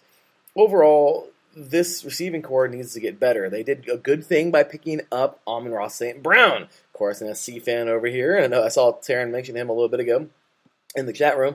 Yes, a very great player, but they're going to need lots more on that offense, lots more to get better, and that's just all there is to it. They got rid of Kerryon Johnson. I thought they should have kept him, but regardless, I don't know the situation, but that's where I'm at. So, overall, take a look here at the Vikings. Honestly, you guys, this is big. The Vikings continue to be that question mark team. And Terrence says here in the chat room, Lions on paper are good, but can they show it in an actual game? We're yet to find out. Once again, as I will always say, I forgot what video game it was, NCAA or Madden a couple years back or years ago. They would say that, they look good on paper, but games aren't won on paper. And it's the truth. But over here, we have the Vikings that continually look good on paper, but continually, they're a great team. That's what I'm saying. Paper team. They don't ever seem to show it. Kirk Cousins is the guy. Dalvin Cook is a pretty good running back. We've seen him do it. But guess what? Adam Thielen, great player. Justin Jefferson, great player. We have a solid team here, you guys. Chad Beebe. Okay, another, pretty little slot receiver here. I don't know where they put him at, but, pretty decent offensive line. Darrisaw, they needed some help there. They got their guy, Garrett Bradbury, a couple years ago. We've seen him dominate the Senior Bowl, and he's been okay. Defensively, there's a lot here. Dalvin Tomlinson, I like him a lot. But we take a look at some of these players, and it's like, really, the strength, I think, is the linebacking core. Eric Kendricks and Anthony Barr, both out of UCLA a couple years back. I mean, they've proven to be very solid, good veterans. Patrick Peterson right now, I can't say it's all in the linebacking core because Patrick Peterson heading on over from Arizona is going to make a big difference. Also, Xavier Woods, very good player. But I'm not going to down this defense because they look good. Once again, can they get things done on paper? Then we look at the Chicago Bears, and this is very simple. Fields or Dalton, pick one, okay? David Montgomery has been the guy over there, and Cohen has been pretty legit. Now they have Damian Williams. Okay, awesome. Or they had Damian Williams. But they have three guys back there that, could potentially be that three-headed monster back there. But will this offensive line actually open holes for them? Will we see this happen? Jermaine Ifedi, great pickup. The guy he's certainly proven to be pretty legit in the NFL. But can this offensive line actually hold strong? They also run that 34 defense. And defense, of course, is everything in Chicago. Right now, Trufant, I thought that was awesome. Okay, picking up Desmond Trufant was huge. Okay, Eddie Jackson, another great athlete. Okay, right now I'm kind of wondering how well this secondary will do as a group. Dan Trevathan, awesome. Roquan Smith, awesome. They put Khalil Mack at outside backer. I'm pretty sure he's going to have his hand in the dirt too. But they have a very strong linebacking core. Very, very, very strong. Defensive line is good. But overall, I feel like right now it's going to be lots and lots. The pass rush, the blitz is going to be huge. But the thing is you need it to work together. I know why they went and got Desmond Trufant. Sometimes coverage sacks are huge. Lock up those receivers with enough time to get your linemen, to get your defensive line back there. It also goes the same exact way, the opposite way. The defensive line needs to get in there, pressure as soon as they can, so they throw nasty. The quarterbacks throw nasty balls. They throw bad balls, and guess what? Your secondary can pick it off. Overall, you guys, I do feel like right now this defense is solid, but probably not. I don't know. I want to see them work. I'm actually going to give them my favorite defense right now in this entire division because I do feel that, you got Khalil Mack and Roquan Smith. Those are two guys that I wanted on the Raiders once upon a time. Yeah, Mack was once a Raider, and Roquan Smith, well, I wanted him to be a Raider a couple years ago, but we passed on him. They got him before we did. I don't know if we would have picked him up anyway. But regardless, I'm just saying, I'm a defensive guy, and that's just the way I think. Regardless, I like the Bears defense the most in the NFL. Well, in the NFC North, okay? Some matchups I cannot wait. Of course, Khalil Mack versus Bakhtiari. That is going to be awesome. Also, if he goes to his side, Sewell. I want to see Penei Sewell. Hey, he's going to have to face Mack. If he starts, that's going to be pretty legit coming out of the gates. Also, I want to see what Dalvin Cook this year does against the linebacking core of both the Lions and the Bears. This is going to be pretty legit. Also, the Vikings, too. I'm sorry. That's his own team. But at practice, what I'm saying. But no. But as for the Packers, they have solid linebackers.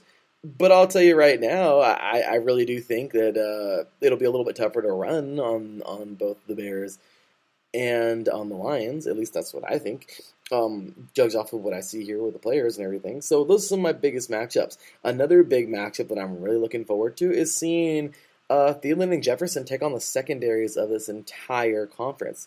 Can they? Will they? That's going to be fun because these receiving cores are solid. We see guys like Lazard and Devontae Adams. We see guys like Thielen and Jefferson. Great, right? We got some pretty good receivers. Overall, though, you look at the receiving core for the Lions, and, Perriman's good. Amon-Ra St. Brown, good. They also got Hawkinson. So it's like, will there be a lot of air attacks? I know I saw earlier Taryn talking about on the ground for the Lions. And, well, once again, it all depends on these offensive lines. And if you want to talk offensive line, really, I fail to see a very dominant offensive line. I just don't. I don't see a dominant offensive line in here. If I have to pick an offensive line that's, I think, probably the better one in this entire division, my gosh, that is tough. I don't really see one that I like a lot. Darrisaw with a good ad. I know Bradbury's there. If anything, my goodness, I have to pick the Vikings. And you've heard me not be too high on the Vikings. So it's a crapshoot. It really is. At the end of the day, like I said, if Rodgers plays, everyone's excited. Everyone gets it done. Everyone plays. If Rodgers doesn't play, they forget how to play football, even on defense. So, there you go. So with that said, you guys, I want to go ahead and talk about, before I get my final weigh in, I want to go ahead and talk about these voting polls real quick. So thank you to everybody who voted today. But, of course, we've got to get going here for the... so let's go ahead and talk about the Trash Talking real fast. Who actually won the Trash Talk Award, of course, or the Stick It To 'Em segment? Ladies and gentlemen, with 43%, Adam Garnick! Nice work! Nice work, Stephen Copeland with 29%. So Adam with 43%, Stephen Copeland with 29%, and then Amanda and Mike Dumas will have 14% each. There's only 7 votes apiece, so I'll get crazy here. But that was how it went down, y'all, with the what do you call it? Stick it to them, okay? So good stuff there. I think everybody talked some good trash today, and it was a close race, so I was hoping more people would vote, but good stuff there, okay? With that said, we're going to take a look here at who you think, of course, the listeners, who you think is going to win this division.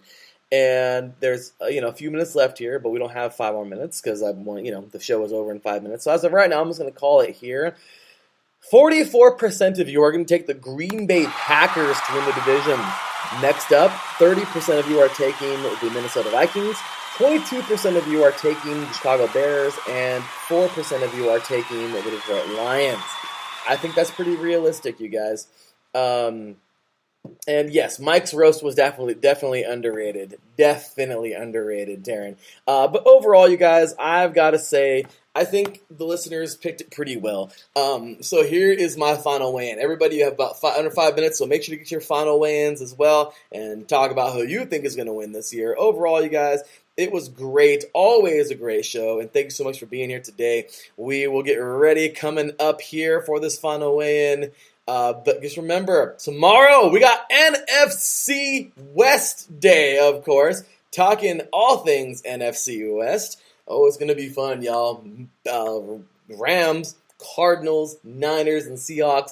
Lots of participation from our team here. And really excited for everybody to join in and talk some more football. So that'll do it for day number 2. And let's go ahead and get our final weigh-in out of the way. All right. This was tough. I'm not gonna lie. This was tough. This was very tough for me. I feel like right now it is a strong division if you put the division against the division. Is this the strongest division in the NFL? No. By far, no. But I'm going to do my best here. Taryn has his picked, so he says 4th Lions, 3rd Vikings, 2nd Bears, and 1st Packers. Well, Taryn, I like your picks. Let's see if I agree 100% with you or not. With that said, y'all, you know what time it is. Cue the music, because we're out of here.